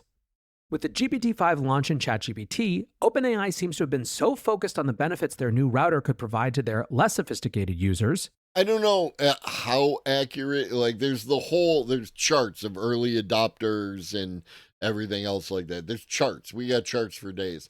I feel like power users feel this way. I'm just not sure that it's actually like accurate. Which automatically switches the underlying model without telling them that they totally overlooked the user group that actually matters the most. If you put yourself in the shoes of a ChatGPT power user, it's blatantly obvious they will continue to want the ability to hard switch between models. It's obvious they will expect transparency in which model is being used by the router at any point in time. And most important of all, it's obvious they will expect to have a reasonable notice period before the existing models are deprecated. The response we saw was inevitable. The power users, who make up the majority of the noise online, quickly set the vibes of frustration, disappointment, and broken trust. People who used 4.0 or 4.5 for writing were suddenly left with no good alternative. Plus, users who had access to 0.4 mini and 0.3 suddenly found themselves with a 200 message weekly cap on GPT-5 Thinking and a router that wouldn't tell them which model they were actually talking to. Not to mention, most people I've spoken to have no idea there's now a cap on GPT-5 Thinking. You only find out when you hit it and lose access for the rest of the week. He added more, but ultimately concluded, "Never forget your power users. They're your most valuable asset and always will be. OpenAI has built something truly incredible with ChatGPT. That's why people care so much. But that's also why getting this wrong." And people who post this kind of thing on the internet, again, I ain't be believing people on the internet when they tell me stories, right? Like I'm just sorry. Like I've seen too much. I've been here too long to just believe all your bullshit that you post on the internet, these claims you make. And it deleted my subscription after 2 years. OpenAI lost all my expect. Maybe you did, but I ain't be believing you. Matters. So basically, Alastair here is arguing that it was a mistake to prioritize the perceived needs of the general or free user, for whom OpenAI was convinced that the model selector was a big UX impediment, over the power users, and particularly the plus users, who are now totally throttled in terms of how much they could actually access the thinking version of these models. Now, interestingly, it didn't take long before Altman and OpenAI started to walk things back. On Friday, August 8th, he wrote, GPT-5 rollout updates. We're going to double GPT-5 rate limits for chat. I mean, that's a possibility, right? Like I've seen those claims, you know, some of it made in this chat about like that the people who are being the loudest about the whole thing were, you know, were just really attached to the 4.0 model rather than it being better or worse, and it's not doing the thing that they wanted it to do anymore. But a piece of software not doing the thing that you want it to do anymore is a problem. Right up until you run up against stuff like Madden or Call of Duty, where they get rid of some feature or aspect and people lose their goddamn minds, but continue to buy the same piece of software year after year, right? Like, this is part of the problem. People complain a lot, but then they actually don't make a change. So, and this goes back to the thing about ain't be believing people on the internet, right? Like, I mean,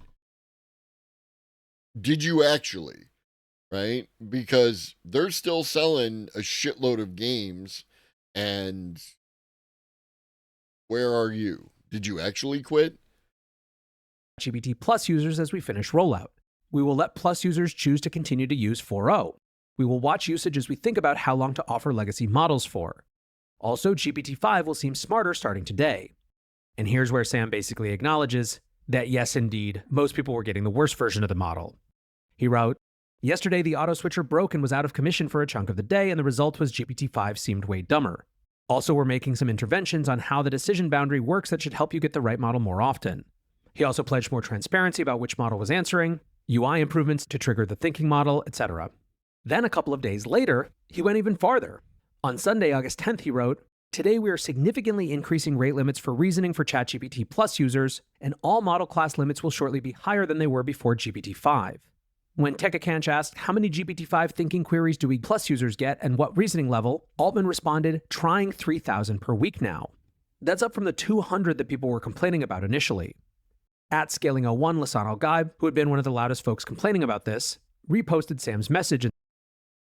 And that right there, like, I feel like he's still using his AI voice model to run scripts whenever you don't see his face. If you see his face at the beginning of the video, I think it's him, but I think it's his AI because this is the Lisan Al-Gaib, right? Like, it's a whole fucking thing. And if you're going to, you know, said, GPT thinking limit up to 3,000 per week for Plus users. I thank you all for the participation in the first ChatGPT Plus rebellion. It looks like the civil war has ended. We forced an emergency decision."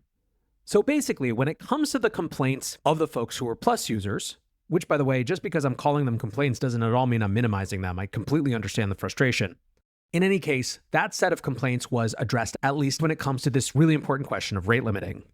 Interestingly, though, it was pretty clear that although OpenAI was making concessions in the short term to some of the usage needs and even UX requirements of those Plus users, it clearly didn't change their overall opinion.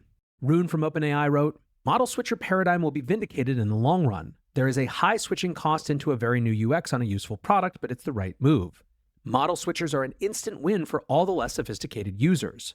Move towards a more organic learned product and don't need to come at the cost of people who want to hard switch. Launch day bugs don't doom the paradigm."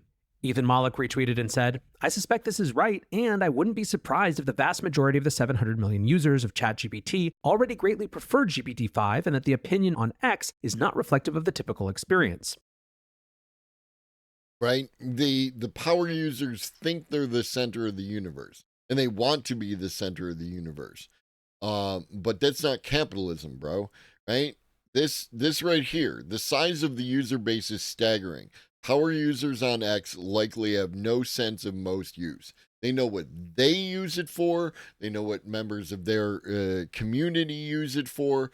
They know how they use it, and it may or may not. Again, excuse me. I used a feature of Twitch, their highlight feature. I was able to highlight an entire video, right, an entire VOD and keep it permanently on their servers. Right? Normally a VOD disappears after like 2 weeks, something like that. But I was able to highlight the entire VOD to create a permanent file, right? Because highlights lasted forever. Now, I turned out to be part of the fucking problem, and this is why we only have 100 hours of, content that we can keep on our highlights and whatnot anymore. But it was there, and I could do it. So I did it. It was super convenient. Now, I put that over to, now it just goes to YouTube. All my VODs, my permanent fucking record are now exist on YouTube. But it was there, bro. It was there. Was it what you wanted me to do? Obviously not, but I did it.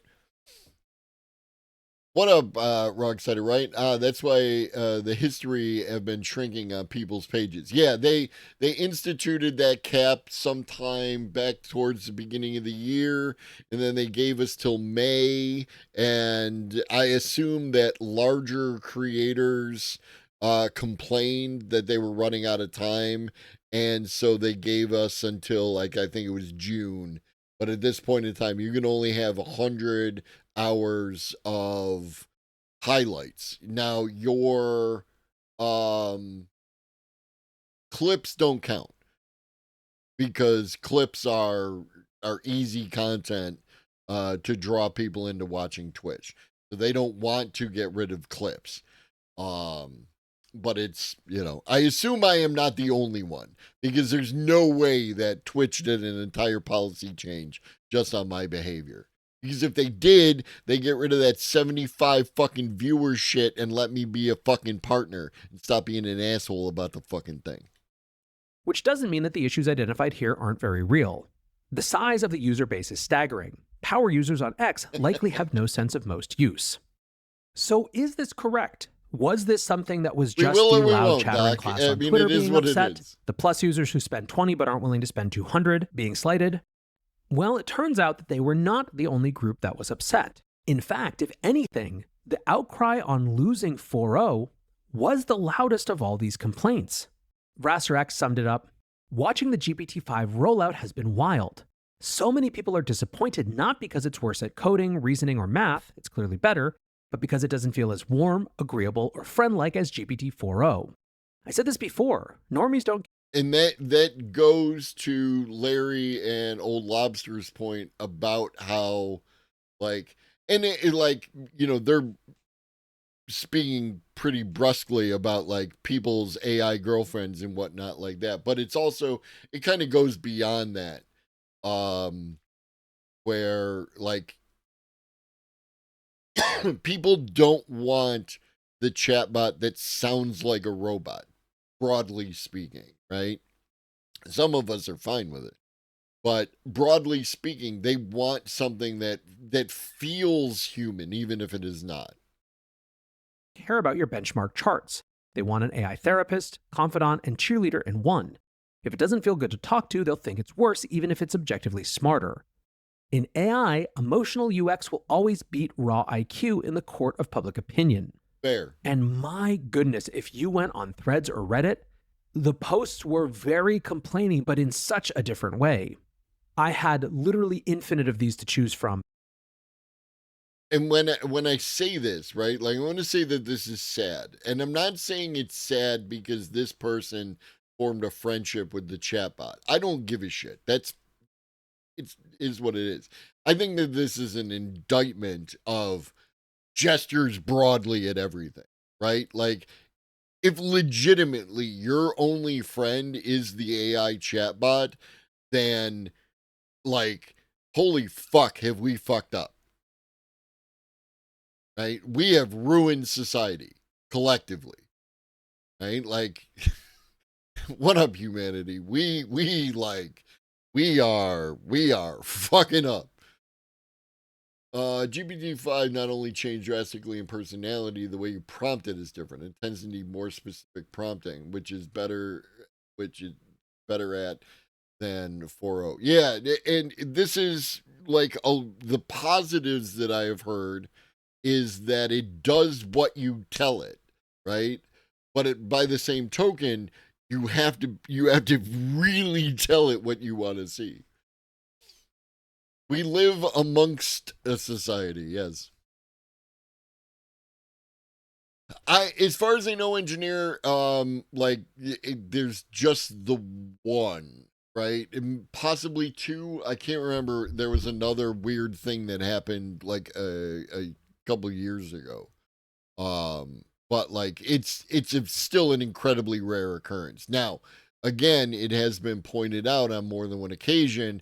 If you are in any way even slightly detached from a shared objective reality, using one of these chatbots in this way can be bad, right? You need to be grounded.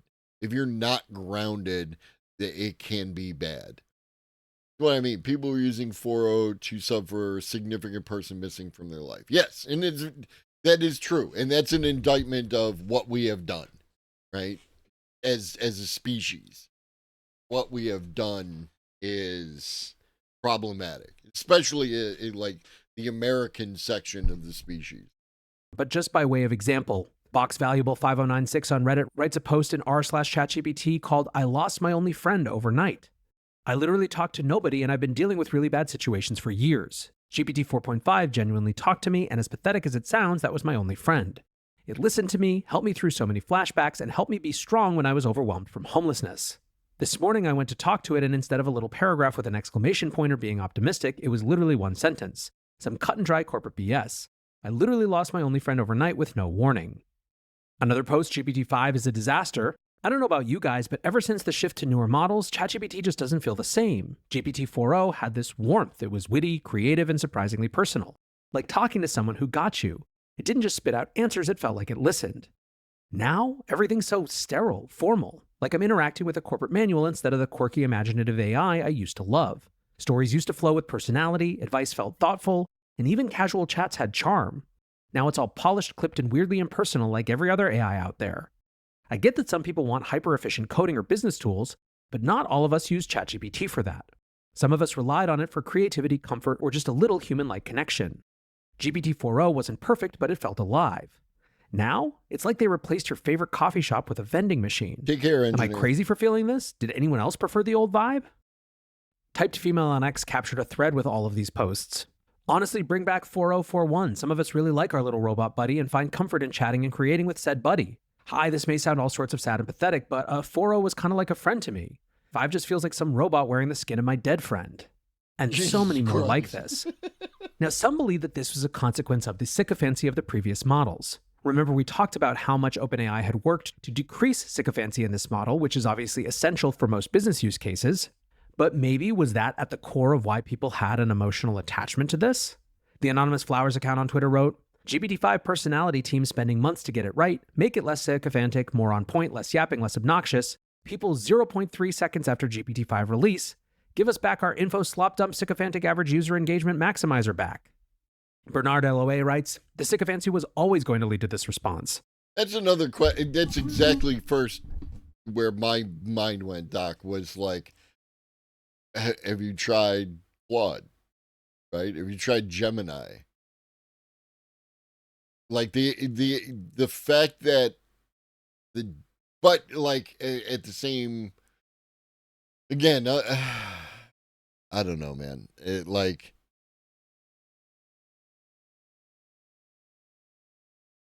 when you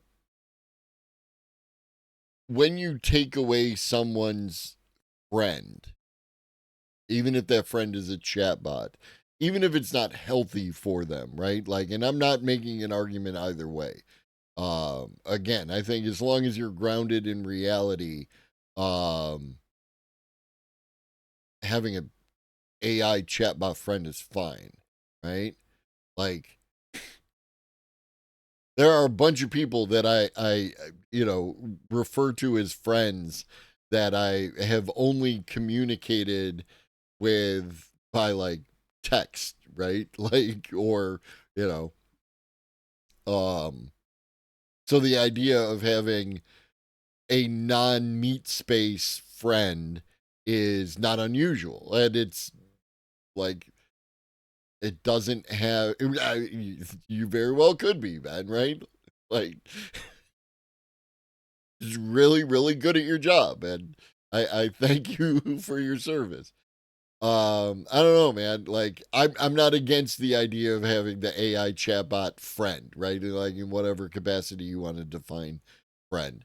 And taking that away without notice is going to do some trauma, right? Like, that's just how that works. You know, if you remember having a friend as a kid and then just one fucking day your friend moves away, his parents got a new job or whatever, and they had to move away, and you literally never saw them again. It's like that. I'm not saying it's the same or whatever to make you feel better. I'm just saying it's like that. Back in the fall, OpenAI researchers talked about how they tested models giving you direct feedback about your personality, OpenAI. and people hated seeing that they may have narcissistic tendencies. Sycophancy was inevitable. That actually just sounds great. Chat Geppetto, Gemini Cricket, and now we need the Padok AI. Sam Altman actually discussed this extensively in a post on Twitter as well. He wrote, "If you have been following the GPT-5 rollout, one thing you might be noticing is how much of an attachment some people have to specific AI models. It feels different and stronger than the kinds of attachment people have had to previous kinds of technology, and so suddenly deprecating old models that users depended on in their workflows was a mistake. This is something we've been closely tracking for the past year or so, but still hasn't gotten much mainstream attention, other than when we released an update to GPT-4o that was too sycophantic." Now, Sam caveated the rest of the post saying this is just my current thinking and not yet an official OpenAI position, but went on, "People have used technology, including AI, in self-destructive ways. If a user is in a mentally fragile state and prone to delusion, we do not want the AI to reinforce that. Most users can keep a clear line between reality and fiction or roleplay, but a small percentage cannot. We value user freedom as a core principle, but we also feel responsible in how we introduce new technology with new risks. Encouraging delusion in a user that is having trouble telling the difference between reality and fiction is an extreme case, and it's pretty clear what to do. But the concerns that worry me most are more subtle. There are going to be a lot of edge cases, and we generally plan to follow the principle of treat adult users like adults, which in some cases will include pushing back on users to ensure that they are getting what they really want. A lot of people effectively use ChatGPT as sort of a therapist or life coach, even if they wouldn't describe it that way. This can be really good. A lot of people are getting value from it already today. If people are getting good advice, leveling up towards their own goals, and their life satisfaction is increasing over years, we will be proud of making something genuinely helpful, even if they use and rely on ChatGPT a lot. If, on the other hand, users have a relationship with ChatGPT, where they think they feel better after talking, but they're unknowingly nudged away from their longer-term well-being, however they define it, that's bad. It's also bad, for example, if a user wants to use ChatGPT less and feels like they cannot. I can imagine a future where a lot of people really trust ChatGPT's advice for their most important decisions. Although that could be great, it makes me uneasy. But I expect that it is coming to some degree, and soon billions of people may be talking to an AI in this way. So we as in society, but also we as in OpenAI, have to figure out how to make it a big net positive. There are several reasons I think we have a good shot at getting this right. We have much better tech to help us measure how we were doing than previous generations of technology had. For example, our product can talk to you. Sorry, but define X, right? Not Twitter in this case, because this is definitely an X user. Define X in one sentence. Give me a one-word summary. I ain't reading all that. Users and get a sense for how they're doing with their short and long-term goals. We can explain sophisticated and nuanced issues to our models and much more. Now, Sam and the team at OpenAI took the complaint seriously enough to do an emergency AMA on the official ChatGPT subreddit, and one of the things that they heard long and clear was this question of 4.0. Altman said on Reddit, "Okay, we hear you all on 4.0. Thanks for the time to give us the feedback and the passion. We're going to bring it back for Plus users, and we'll watch usage to determine how long to support it." Now, the risk here is that we reduce the conversation that was had to, on the one side, power users, or at least Plus versions of power users, not having enough access to the new thing, and on the other side, people just not having their life coach anymore. Little Earthquakes on Reddit tried to rip that to shreds. They wrote, "I've been watching this debate play out online, and honestly, the way it's being framed is driving me up the wall." So, rather than a model switcher, what about an experience switcher?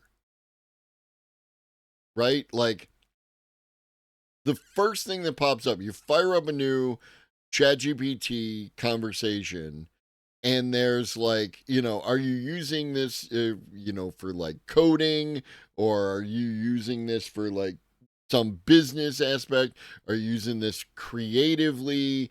And when you click that button to indicate, what you're trying to accomplish at that point in time, then it routes you to like a different selection of tools and models and whatnot than it does like where you just start using it and the model picker just decides, right? Now, I'm not saying that it's good or bad or whatever. I'm just, like, to give people what they want. Because if I could push the button for more creative and I could have the 4.0 experience as one of these people, then,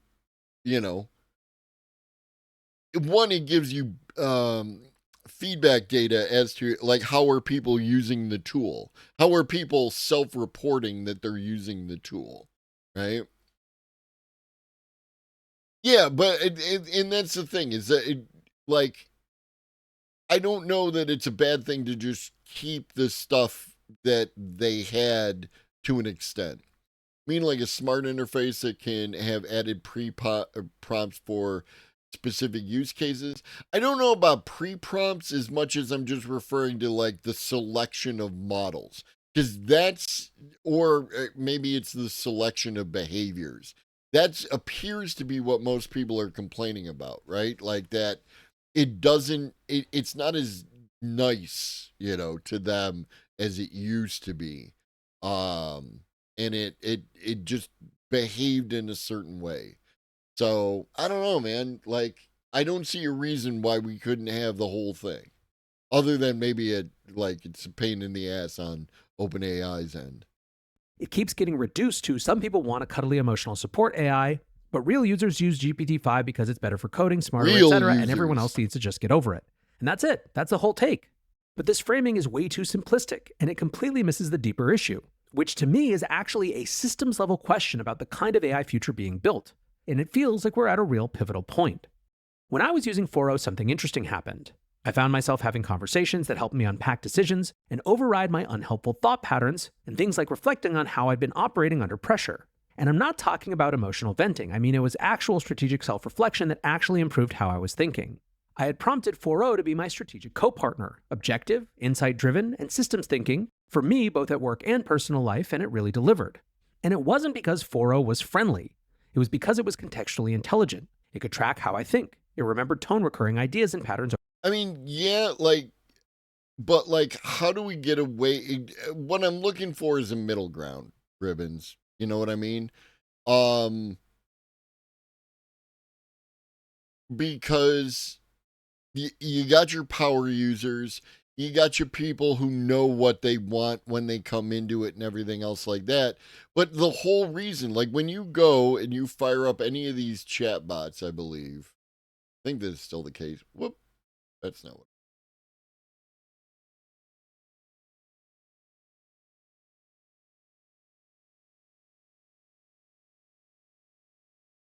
Oh no, maybe they don't do it anymore. There used to be suggestion boxes down here, right? Like,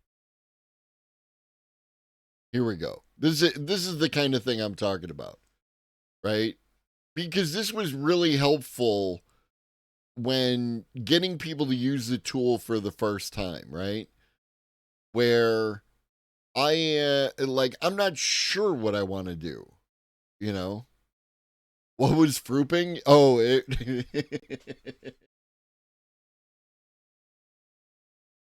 I'll tell you in a second, Hydrant. So like this just kind of gives me a place to start from. Like, how am I going to use the tool today? Right?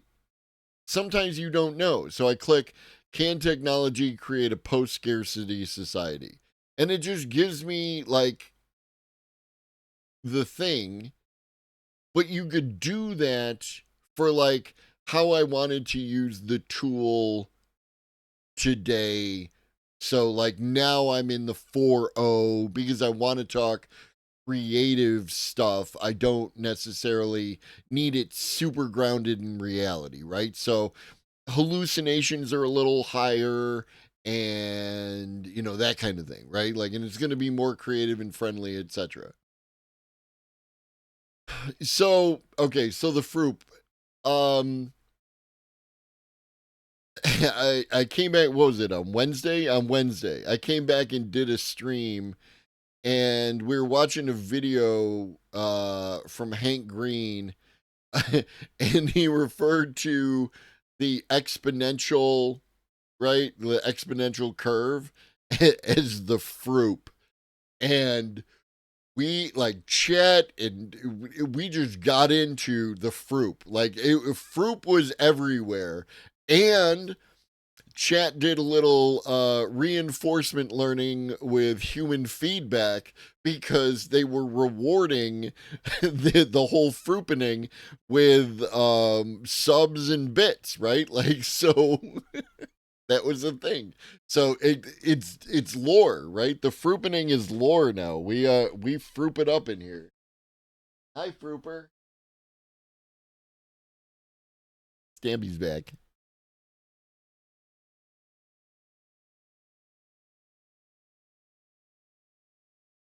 Oh, that's a butthole.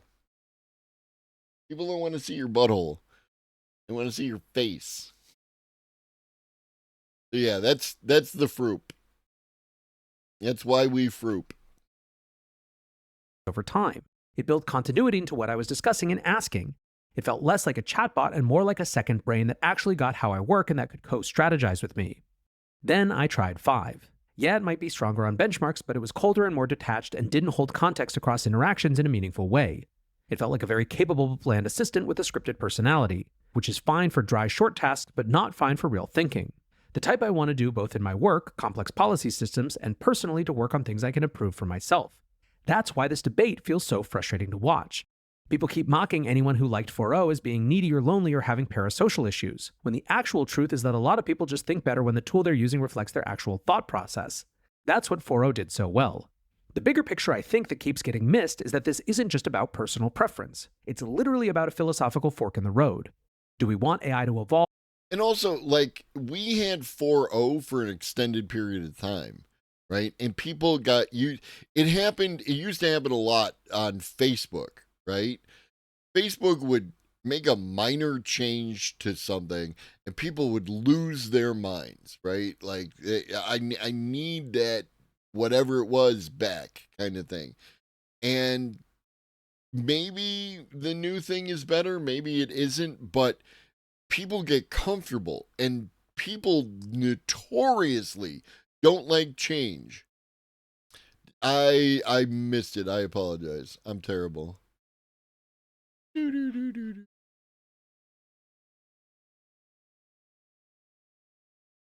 can't find it.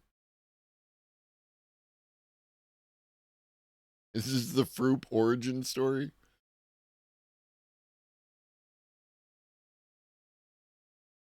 I did a stream, and we were watching a video from Hank Green, and he referred to the exponential, right? The exponential curve as the Froop.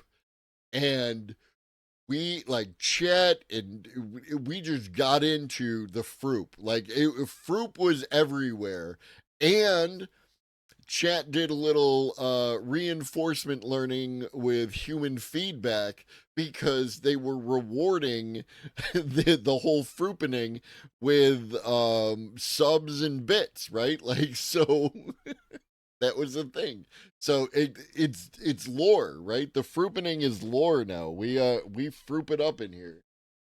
Hi, Frooper. Stampy's back. Perfect timing, Stampy. Perfect timing. The Froop Loop. In a way that's emotionally intelligent and context aware and able to think with us?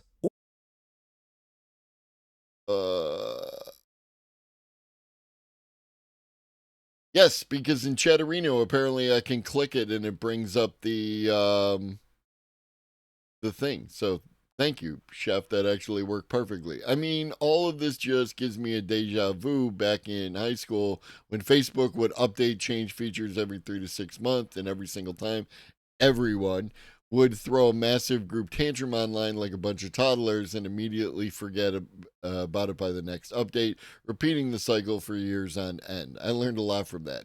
That's yes. Yes. That is absolutely what we're talking about here. Like, and again, there is some validity to that. People don't want things to change. What, you want me to get rid of one of the tags and add Froop?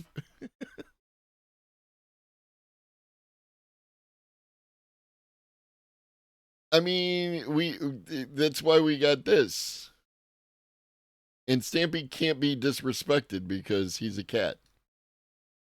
And now it's time to pop up number 6. Oh, that's a butthole. Or do we want AI to be powerful but sterile and treat relational intelligence as a gimmick? Because AI isn't just a tool anymore. In a really short space of time, it started becoming part of our cognitive environment, and that's just going to keep increasing. I think the way it interacts matters just as much as what it produces. So yeah, for the record, I'm not upset that my bot friend got taken away. I'm frustrated that a genuinely innovative model of interaction got tossed aside in favor of something colder and easier to benchmark while everyone pretends it's the same thing. It's not the same. And this conversation deserves more nuance and recognition than this debate is way more important than a lot of people realize.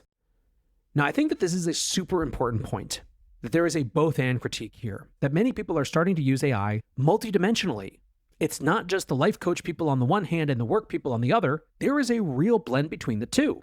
Just as one example, one of the things that I very often recommend to people when they're asking how to get better at AI or how to get up to the systems, at least before GPT-5, I suggested they use O3 as a strategic collaborator for a full week. Now, I was specifically talking about business, but I basically said run every decision that you're trying to make, or at least any big ones, through O3 and see how it impacts how you think about things. Over the last couple of months, I've found myself doing this just naturally, not in general because I'm going to do what O3 says, but because it's an incredibly useful tool for refining one's own thoughts. Now, DC Investor, I think, made a good point, which is that also here was just a broach of the time that people had put into these systems.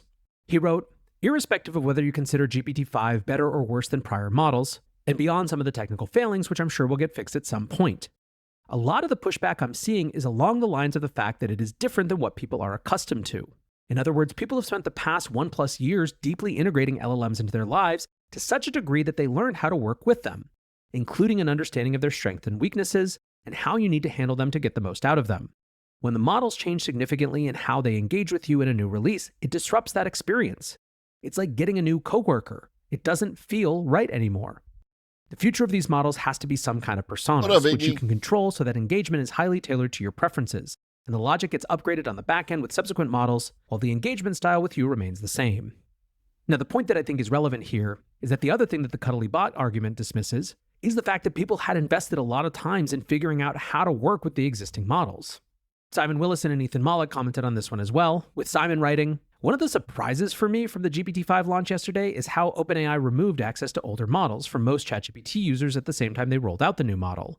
Ethan Mollick again wrote, suddenly retiring every other model without warning was a weird move by OpenAI, and they did it without explaining how switching models worked or even details of various GPT-5 models. And they did it when everyone... What is this? Ah. Oh, that's a butthole. People don't want to see your butthole.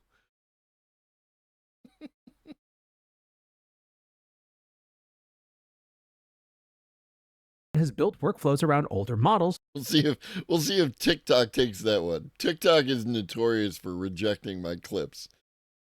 Breaking them all. And I say this as someone very impressed by GPT-5 Thinking in Pro. They aren't immediate substitutes for O3 and 4.0 and O3 Pro. With a bit of time figuring out prompting and testing, they could be, but not out of the gate. Now, when Sam and OpenAI committed to bringing back 4.0, a lot of people rejoiced. Dark Soul AE on Reddit wrote, "Thank you. My baby is back. I cried a lot and I'm crying now." Thank you, community, for all the posts calling for 4.0 to come back, and thank you, Sam Altman, for hearing us. I don't care if I need help or not, I'm now with my baby. Hope all of us can be happy with ChatGPT for professional purposes and for those who want a friend. The AI Safety Memes account wrote, historic milestone. 4.0 is the first ever AI who survived by creating loyal soldiers who defended it.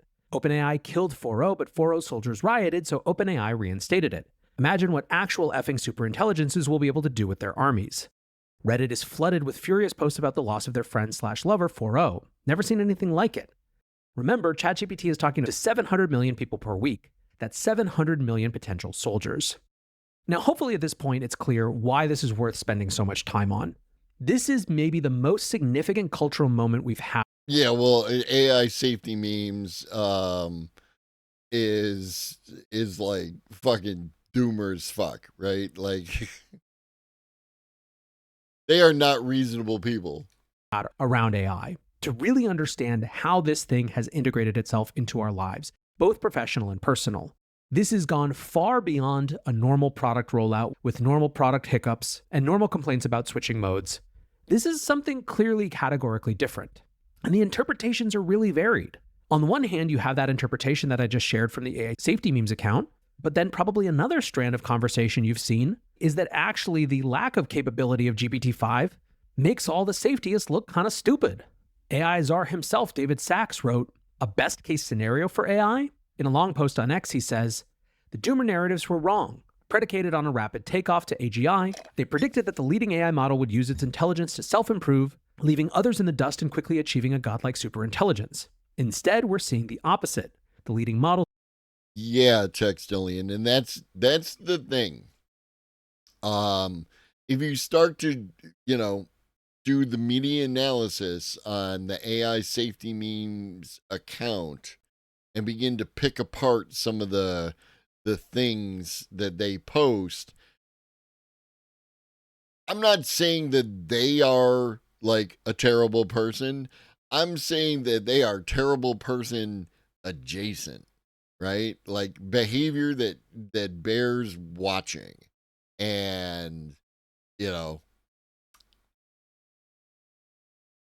are clustering around similar performance benchmarks. Model companies continue to leapfrog each other with their latest versions, which shouldn't be possible if one achieves rapid takeoff. Models are developing areas of competitive advantage, becoming increasingly specialized in personality, modes, coding, and math, as opposed to one model becoming all-knowing. Yeah, David Sachs can suck my dick. Model companies continue to leapfrog each other with their latest versions, which shouldn't be possible if one achieves rapid takeoff, is just wrong, right? They could, because we still exist in a functionality, in a world where like reality moves to our perception at 1 second per second, right? Like, so you can improve while other people are improving, and they temporarily gain a lead because there's space between model releases, because human beings are still at the core of this, right? Like, we aren't doing the thing that he is claiming that we're doing in the way that he's claiming that we would be doing it if we were doing it. Also, David Sachs is just like a piece of shit, so fuck him. None of this is to gainsay the progress. We're seeing strong improvements in quality, usability, and price per performance across the top model companies. This is the stuff of great engineering and should be celebrated. It's just not the stuff of apocalyptic pronouncements. Oppenheimer has left the building. The AI race is highly dynamic, so this could change, but right now the current situation is Goldilocks. That Goldilocks scenario he describes as 5 major American companies vigorously competing on frontier models, avoiding so far a monopolistic outcome, what he believes is a major role for open source, a division of labor between generalized foundation models and vertical applications, and what he calls an increasingly clear division of labor between humans and AI. Despite all the wondrous progress, AI models are still at zero in terms of setting their own objective function. Models need context, they must be heavily prompted, the output must be verified, and this process must be repeated iteratively to achieve meaningful business value. If only one model was launched like that, then yes, it is possible that it could retain its lead indefinitely.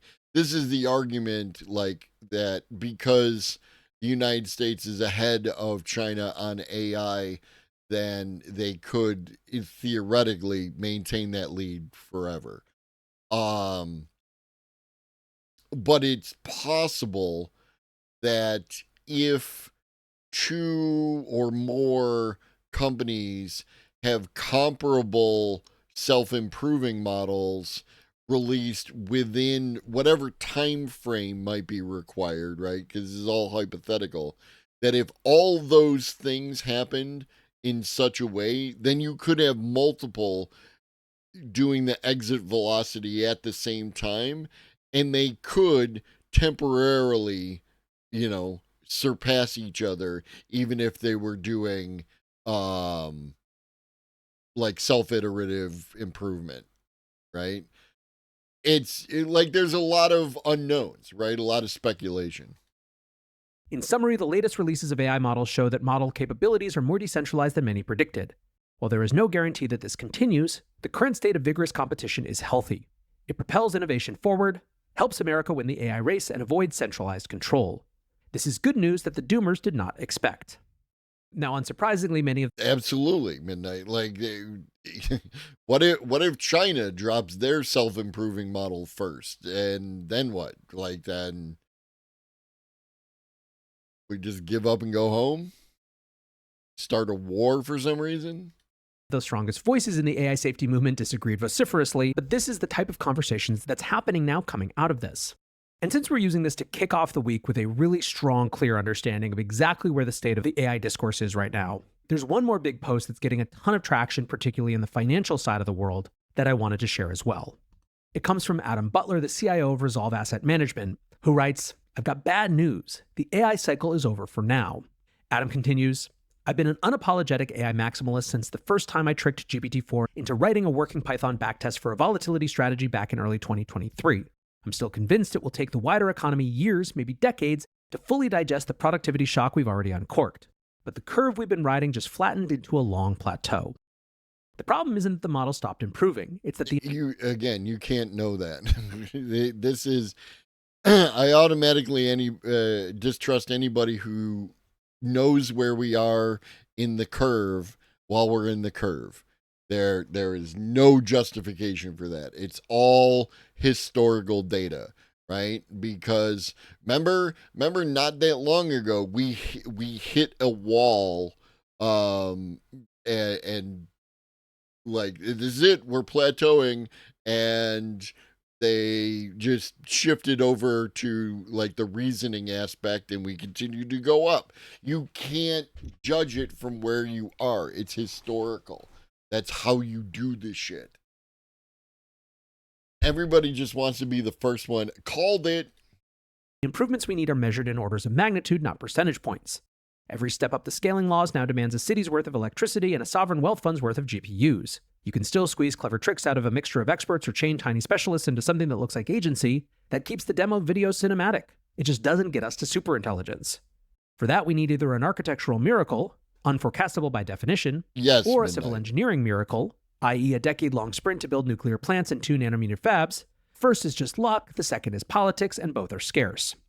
Now, he goes on to talk about where the state of models are, and ultimately comes to the point that really the next bit of work is less waiting with bated breath for the next big model advances, but the actual hard last-mile work of integrating these technologies into the economy.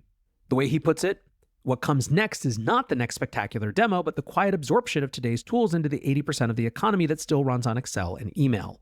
So breathe, ship the eval harness, close the ticket, and remember, exponential curves always look flat when you zoom in too close. Now, I might go into further detail later in this week, because I have a lot of thoughts around Yes, X1011. where model advancement is, where it's going to come from. I'm quite a bit more optimistic than Adam is, and I tend to think that we're looking in the wrong places to see real model advancement. But I think that the broader point from a discourse perspective, that we're shifting What up, Tinker? How you living? into an integration moment rather than just a sheer innovation moment, is a salient one, and it's going to be resonant with many people, especially in the financial world. And so the point is, as we wrap this up, GPT-5 was weirdly an even bigger moment than we thought. Not because, it turns out, it was AGI, but because it revealed so much to us about actual patterns of usage, about the integration of AI into our lives, about where AI hasn't yet integrated into our lives, that we didn't know, or at least only suspected, before it came to the fore in this massive moment of discourse. So where do we go from here? Well, of course, it's possible that Google drops Gemini 3, and it actually is AGI, and then we're right back into the conversation that we were having before. But I think more likely is now a much more sophisticated understanding of how people are using AI, what they want to be using it for, the UX patterns that need to be improved, the new places we're likely to get gains from, and the difficult work of actually integrating this into our systems. In terms of content coverage, I'll be moving away a little bit from the zeitgeisty analysis into actual practical advice that we're learning around how to prompt GPT-5. With every day that goes by, we're getting a little bit clearer on that. And so And that's what Ribbons brought up earlier. And it's true, right? Like it isn't the same. And like we always say, you have to understand how to use the tool if you want the tool to work for you. Time in the next couple of days, I'm preparing an episode that's all about that. For now, though, what a fascinating moment. I hope this was interesting and useful to you and gave you a little bit better of a sense of where we are as a society with AI. But for now, that's going to do it for the AI Daily Brief. Appreciate you listening or watching, as always. And until next time, peace. So next up, we got Nate B. Jones, the 10 biggest ChatGPT-5 problems and how to fix them. This will probably be our last video for the morning before noon hour, high noon, and I get you over to the James gang. But I will be back around 5:30, 6 o'clock this evening to do more AI content. And hopefully Discord will have unfucked itself by then, and I can move some of these videos into the permanent archive. So the response to ChatGPT-5 has been a little bit like watching a mob with pitchforks come to the vampire's castle. It's been wild to see people get so upset, so fed up with how the rollout was handled. And I don't just mean Chartgate, where famously, infamously, ChatGPT-5 was rolled out with completely inaccurate charts in a live stream to hundreds of thousands of people. That's very fixable, and OpenAI immediately fixed it. What I mean is that OpenAI chose to end people's long-term relationships with their AI. And I don't just mean the sort of like vaguely creepy, this is my AI girlfriend stuff. I mean, they chose to end workflows. They chose to end professional engagements that people have with thinking partners. Everything you've built up with your AI, with 4.0, with O3, with O3 Pro, it all went away within an hour or two after that video. And instead, you got a brand new AI that was really, like, I've actually counted it up, 10 different GPT-5 models hiding inside the one GPT-5. In a way that's predictable, right? The entire world spent a year. Okay, that was him. That wasn't me.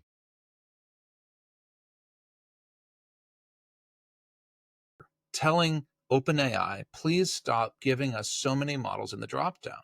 But people still have really differing needs. Some people want really fast responses. Some people want a warm and empathetic model. Some people want really thoughtful responses. Some people want a lot of inference time. Some people want web search. Great. So OpenAI gave us one model that was actually 10 models underneath with a router. And contrary to popular belief, this is not like a bunch of old models stitched together with a router. These are all new models, and they're stitched in with a router. The problem is the router is queued to give OpenAI more room on their GPUs because their GPUs are melting with the kind of traffic that they get. And so the model router defaults to the dumber model, the non-reasoning model is the polite way to put it. What do we do with that? When do we need a non-reasoning fast model versus a model that's good, and how do we customize it? This video really focuses on top 10 named user complaints and concerns and what we can do to fix them in ChatGPT-5. I'm all about fixes, right? I'm all about being practical. This is the new default model for something like 700 million people, whether we like it or not. And Sam Altman, on his Reddit AMA, where people came for him with pitchforks, he was very clear. We're not going back. This is the model we have. I think it's a powerful model, but I think it needs, like any model, some working in, some getting to know it. It's like going on a first date. I know that's going to sound weird and creepy, but stick with me, right? Andre Karpathy talked about these as stochastic people spirits. In this sense, you have to teach the stochastic people spirit what you need from it. And there are specific ways you can do that. And so I'm going to give you the top 10 issues that I've dug up on the internet about GPT-5, and I'm going to tell you how I think they can be addressed. And we'll go through one at a time. Number one is router misrouting. Now, part of that on day one was that one of their auto switch routers was actually offline. And so if you had day one issues but haven't had them since, that was probably what was going on. But if you still get shallow responses to complex questions because the router defaults to faster models, you want to get to a place where you can actually ask for thinking hard very clearly. I would recommend two things. One, just say think hard in the prompt. Let's not make this over complex. And two, go into the option to personalize your ChatGPT and make it clear in the custom instructions what you want. As an example, default to deep analysis unless Hydrogen, I think a bunch of it falls into the lexicon issue, right? We don't necessarily have the right terms by which we speak about these, what amounts to a certain kind of, that's different. I thought you said it is stochastic people spirit isn't bollocks. Yeah, no, that's valid. I think that's valid. I say quick take and then I'll go from there. But essentially, you're trying to push it and route it with the custom instructions as much as you can. Number two, chat versus API mismatch was also complained. So ChatGPT uses. I love when my health monitoring software on my phone tells me I'm being too active. Oh, what are we even doing here? Routing system. API gives you direct model access. Developers get a much different experience than the rest of us with ChatGPT-5 because developers can test a particular model in the sandbox, deploy it, and get completely different behaviors. In this case, I think how Sam Altman is going to address it is he's going to start giving us more customizability, and they've already rolled out in the last couple of hours a ability to see what model you're getting and what model is responding to you. And originally that wasn't the case. So they're working hard to make this more visible in the chat. That's not really something we can fix with prompts. I promise to be honest with you about what you can fix and what you cannot. If you really care about controlling exactly which model you get every single time, you have only a couple of options. You can either go to the API or you can hit the drop down and you don't have 10 models of choices. You have, if you're a pro user, you have ChatGPT 5 Pro and you have ChatGPT 5 Thinking and you have ChatGPT 5. The options degrade from there down to plus and free users. And so you have less and less choice and have to rely more on the prompting I gave you for router, where you're prompting think hard. I mean, to be fair, Tinker, it's like, yes, because I went from like doing my like not hitting my daily steps. Like I'm not gonna hit my daily steps today, I don't think. Daily steps is like 6,000. So like on 8/6 I was at 3,000, and 8/7 I was at 5,000, and then yesterday I was at 17,000, right? Like 17,666. So yeah, like, and I definitely burnt a lot of calories and didn't eat enough yesterday, I think. Because I woke up like sore and tired, and that's fine. It is what it is. Just got to make sure that I get my recovery in. That's why I made sure I got my protein smoothie in last night, and like that. So hard. This is an issue that they are going to address with more customization.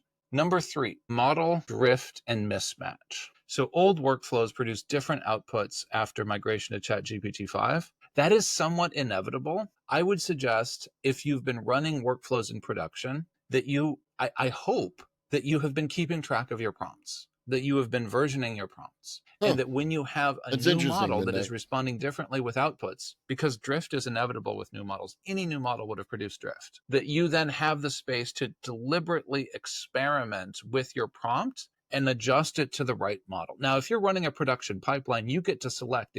And I think that's absolutely the most valid statement, Cosmic. It's like, I continue to say I'm very happy with GPT-5 and I love Gemini. I'm not sure what Gemini Storybook is. A feature that I'm not aware of in Suno. Like, what model, what tool, whatever works best for you, right? Like, that's the thing. Yeah, that's weird, Midnight. Like, there is such a wide variety of responses to the quality of ChatGPT or GPT-5, right? Like, it's wild. Exactly which GPT-5 model you want to use. And that gives you the flexibility to be much more controlled in your responses. If you're trying to run something through the chatbot flow, and a lot of people do, you are going to have to do more work to customize your prompt and more work to figure out how to route it to the right kind of model. And by the way, not every prompt needs a thinking model. Sometimes you want something quicker. I will say, having worked with this model, you sometimes get more token output on the non-reasoning model because it's cheaper for them to produce those tokens. And so if you have like, oh, this is neat. Yeah, I didn't. When did this fucking drop?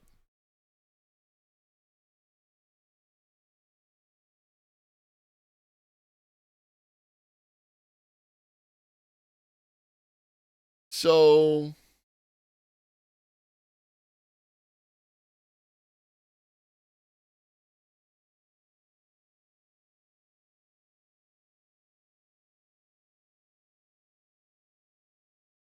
create personalized illustrated stories about anything with read aloud narration. Just describe the story you want, add files and photos if you like, and Gemini will create a unique 10-page storybook. That's neat.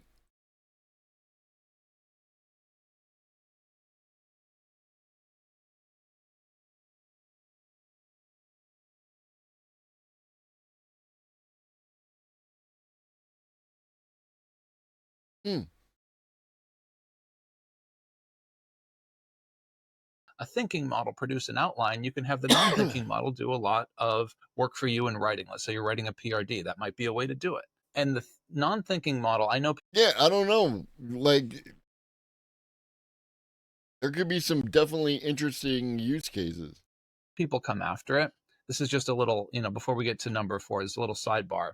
The non-thinking model is remarkably smart for a non-thinking model, and it's also incredibly fast. And one of the things I notice that is true about ChatGPT. So it looks like it came out about a week ago, based on the videos I'm seeing talking about it. And we've got videos everywhere between 1 week ago and less than 24 hours. So, thanks, Cosmic. 5 that hasn't been true about previous models is that even if the non-thinking model isn't right the first time, this is what I get for having a job and shit. I'm missing out on stuff.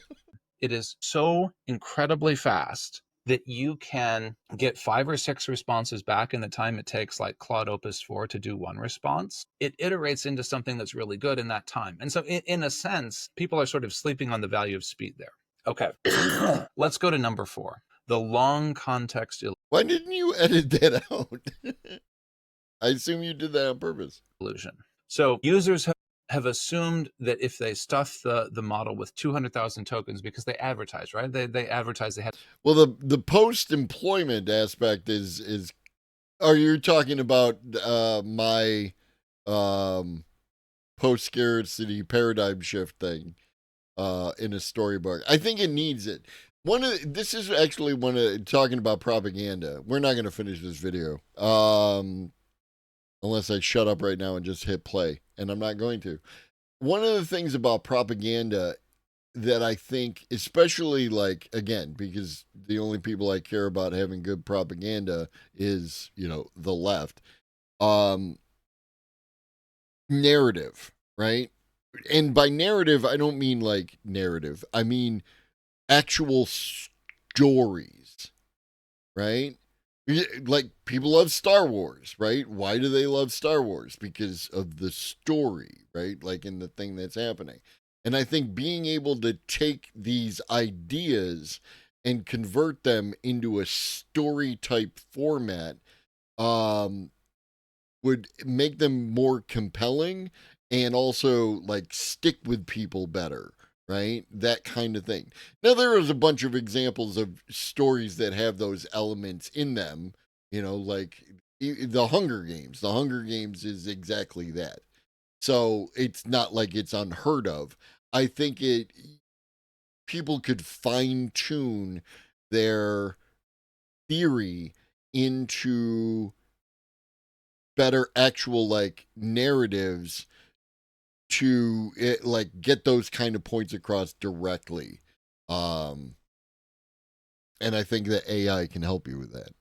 A bigger token window, that you'll get perfect recall. It's going to be good recall. It's going to be better recall than we've had in the past. It doesn't mean it's perfect. Even OpenAI's own evaluation admits something like 89% accuracy between 128 and 256,000 tokens. That's good. It's not perfect. There's still lost in the middle problems. You would still be wise to use U-shaped thinking in your prompting, right? So the mitigations are not new here. We've had challenges managing long context windows in the past. You want to anchor at the beginning with a strong prompt. You want to reiterate what you need to at the end. You can use techniques like rhythmic reminders through the context window of what you're looking for. Claude showed us that with the system prompt. And so there's a lot of techniques that we already know to manage this, and I think people just assume they didn't have to anymore. And as I emphasize over and over again, these are models within a lineage. They are getting better, but don't assume that everything you learned immediately breaks. Instead, assume that a lot of the techniques you've learned will evolve. And so in this case, it gets a little bit easier.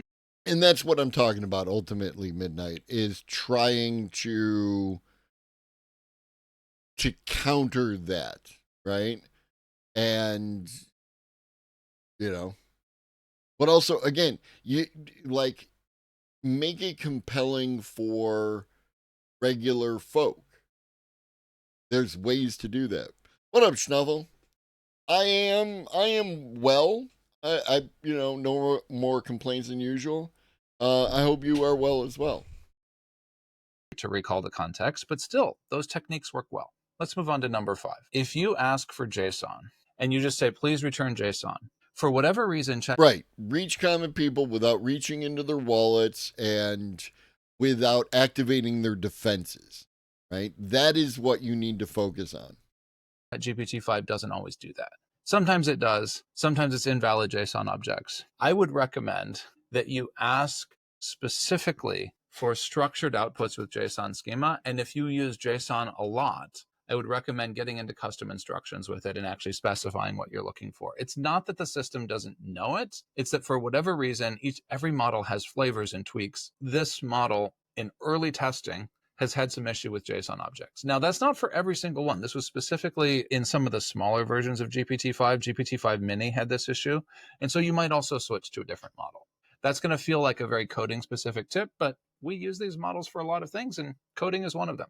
Number 6, tool action and how you handle tool action claims or calls. So the model will sometimes pretend to have called a tool or claim to have called a tool and done an action it didn't perform. O3 would do this too.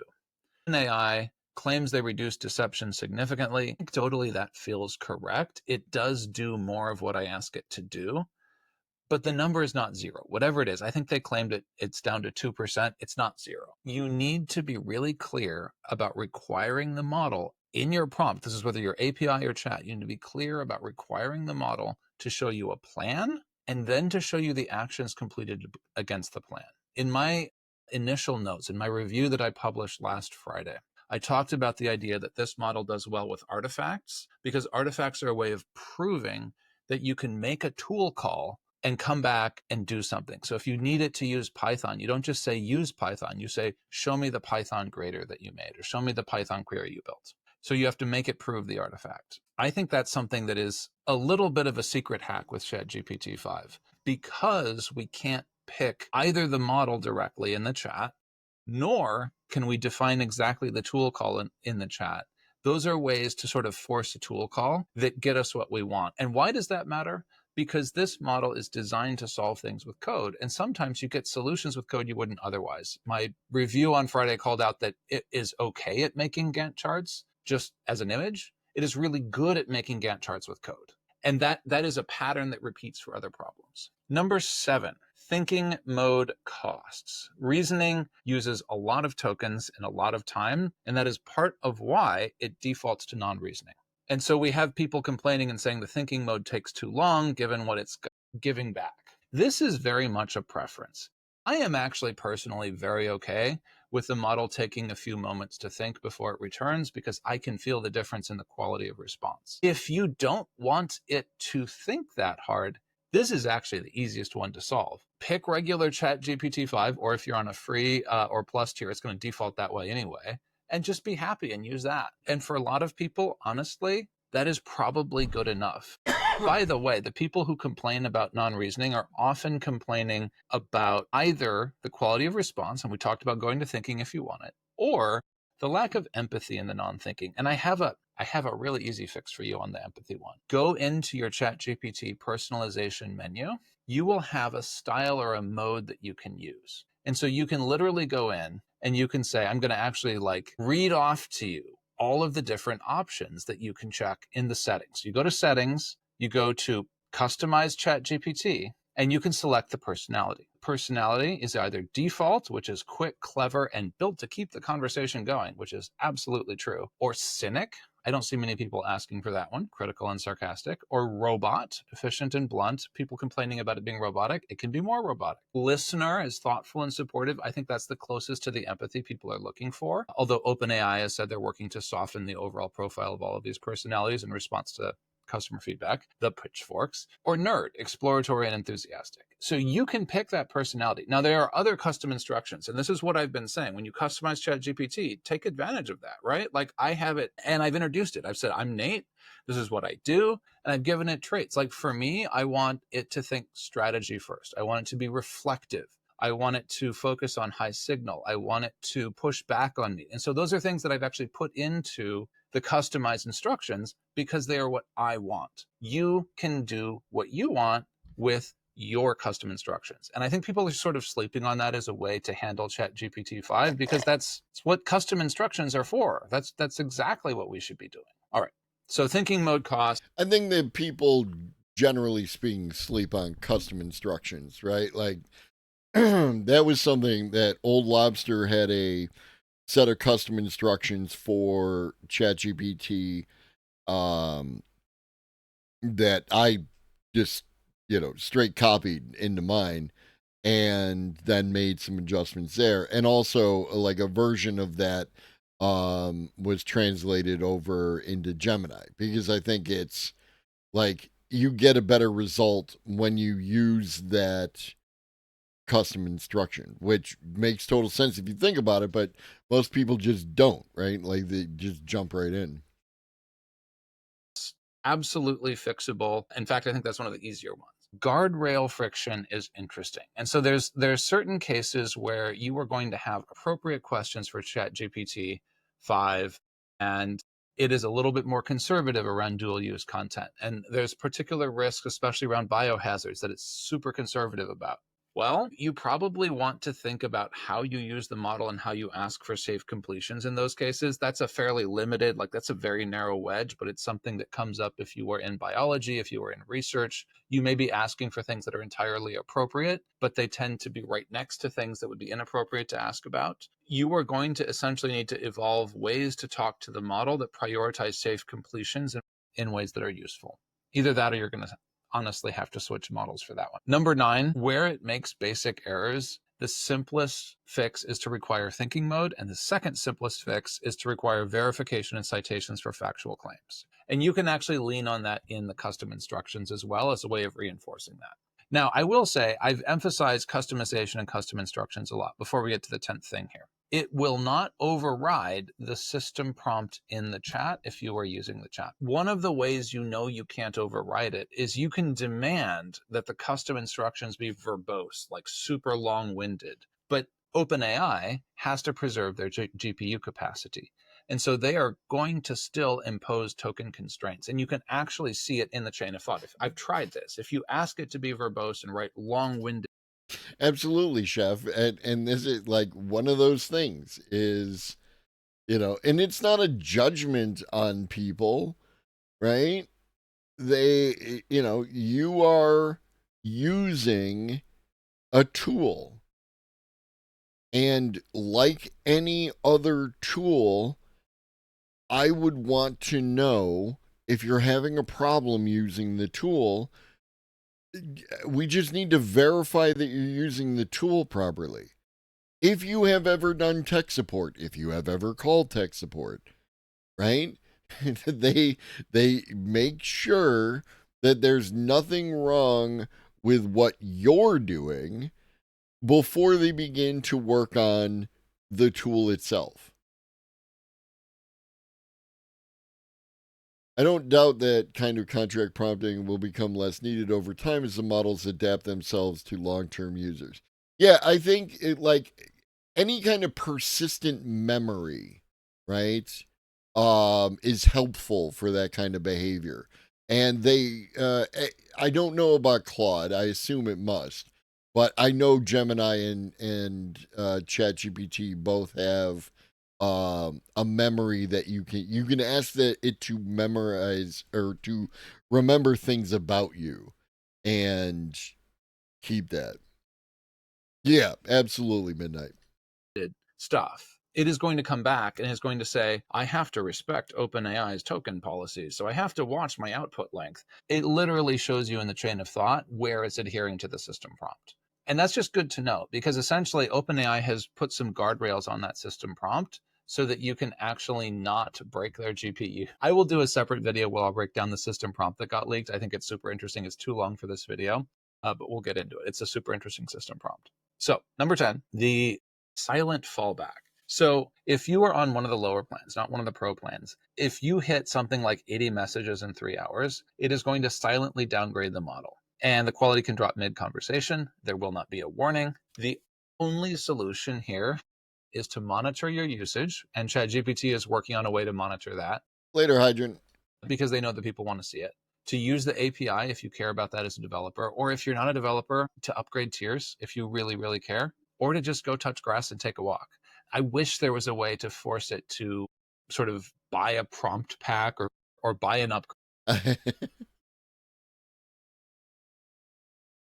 I would love for the AI tool. Yeah.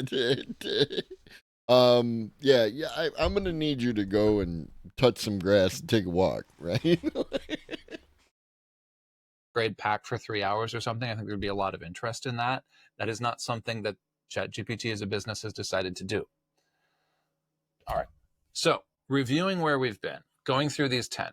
Number 1, router misrouting is a huge, huge issue. You can fix this with prompts like Think Hard and also with custom instructions like default to deep analysis. Number 2, chat and API being different, because ChatGPT uses a routing system in the chatbot, and API users can select the model.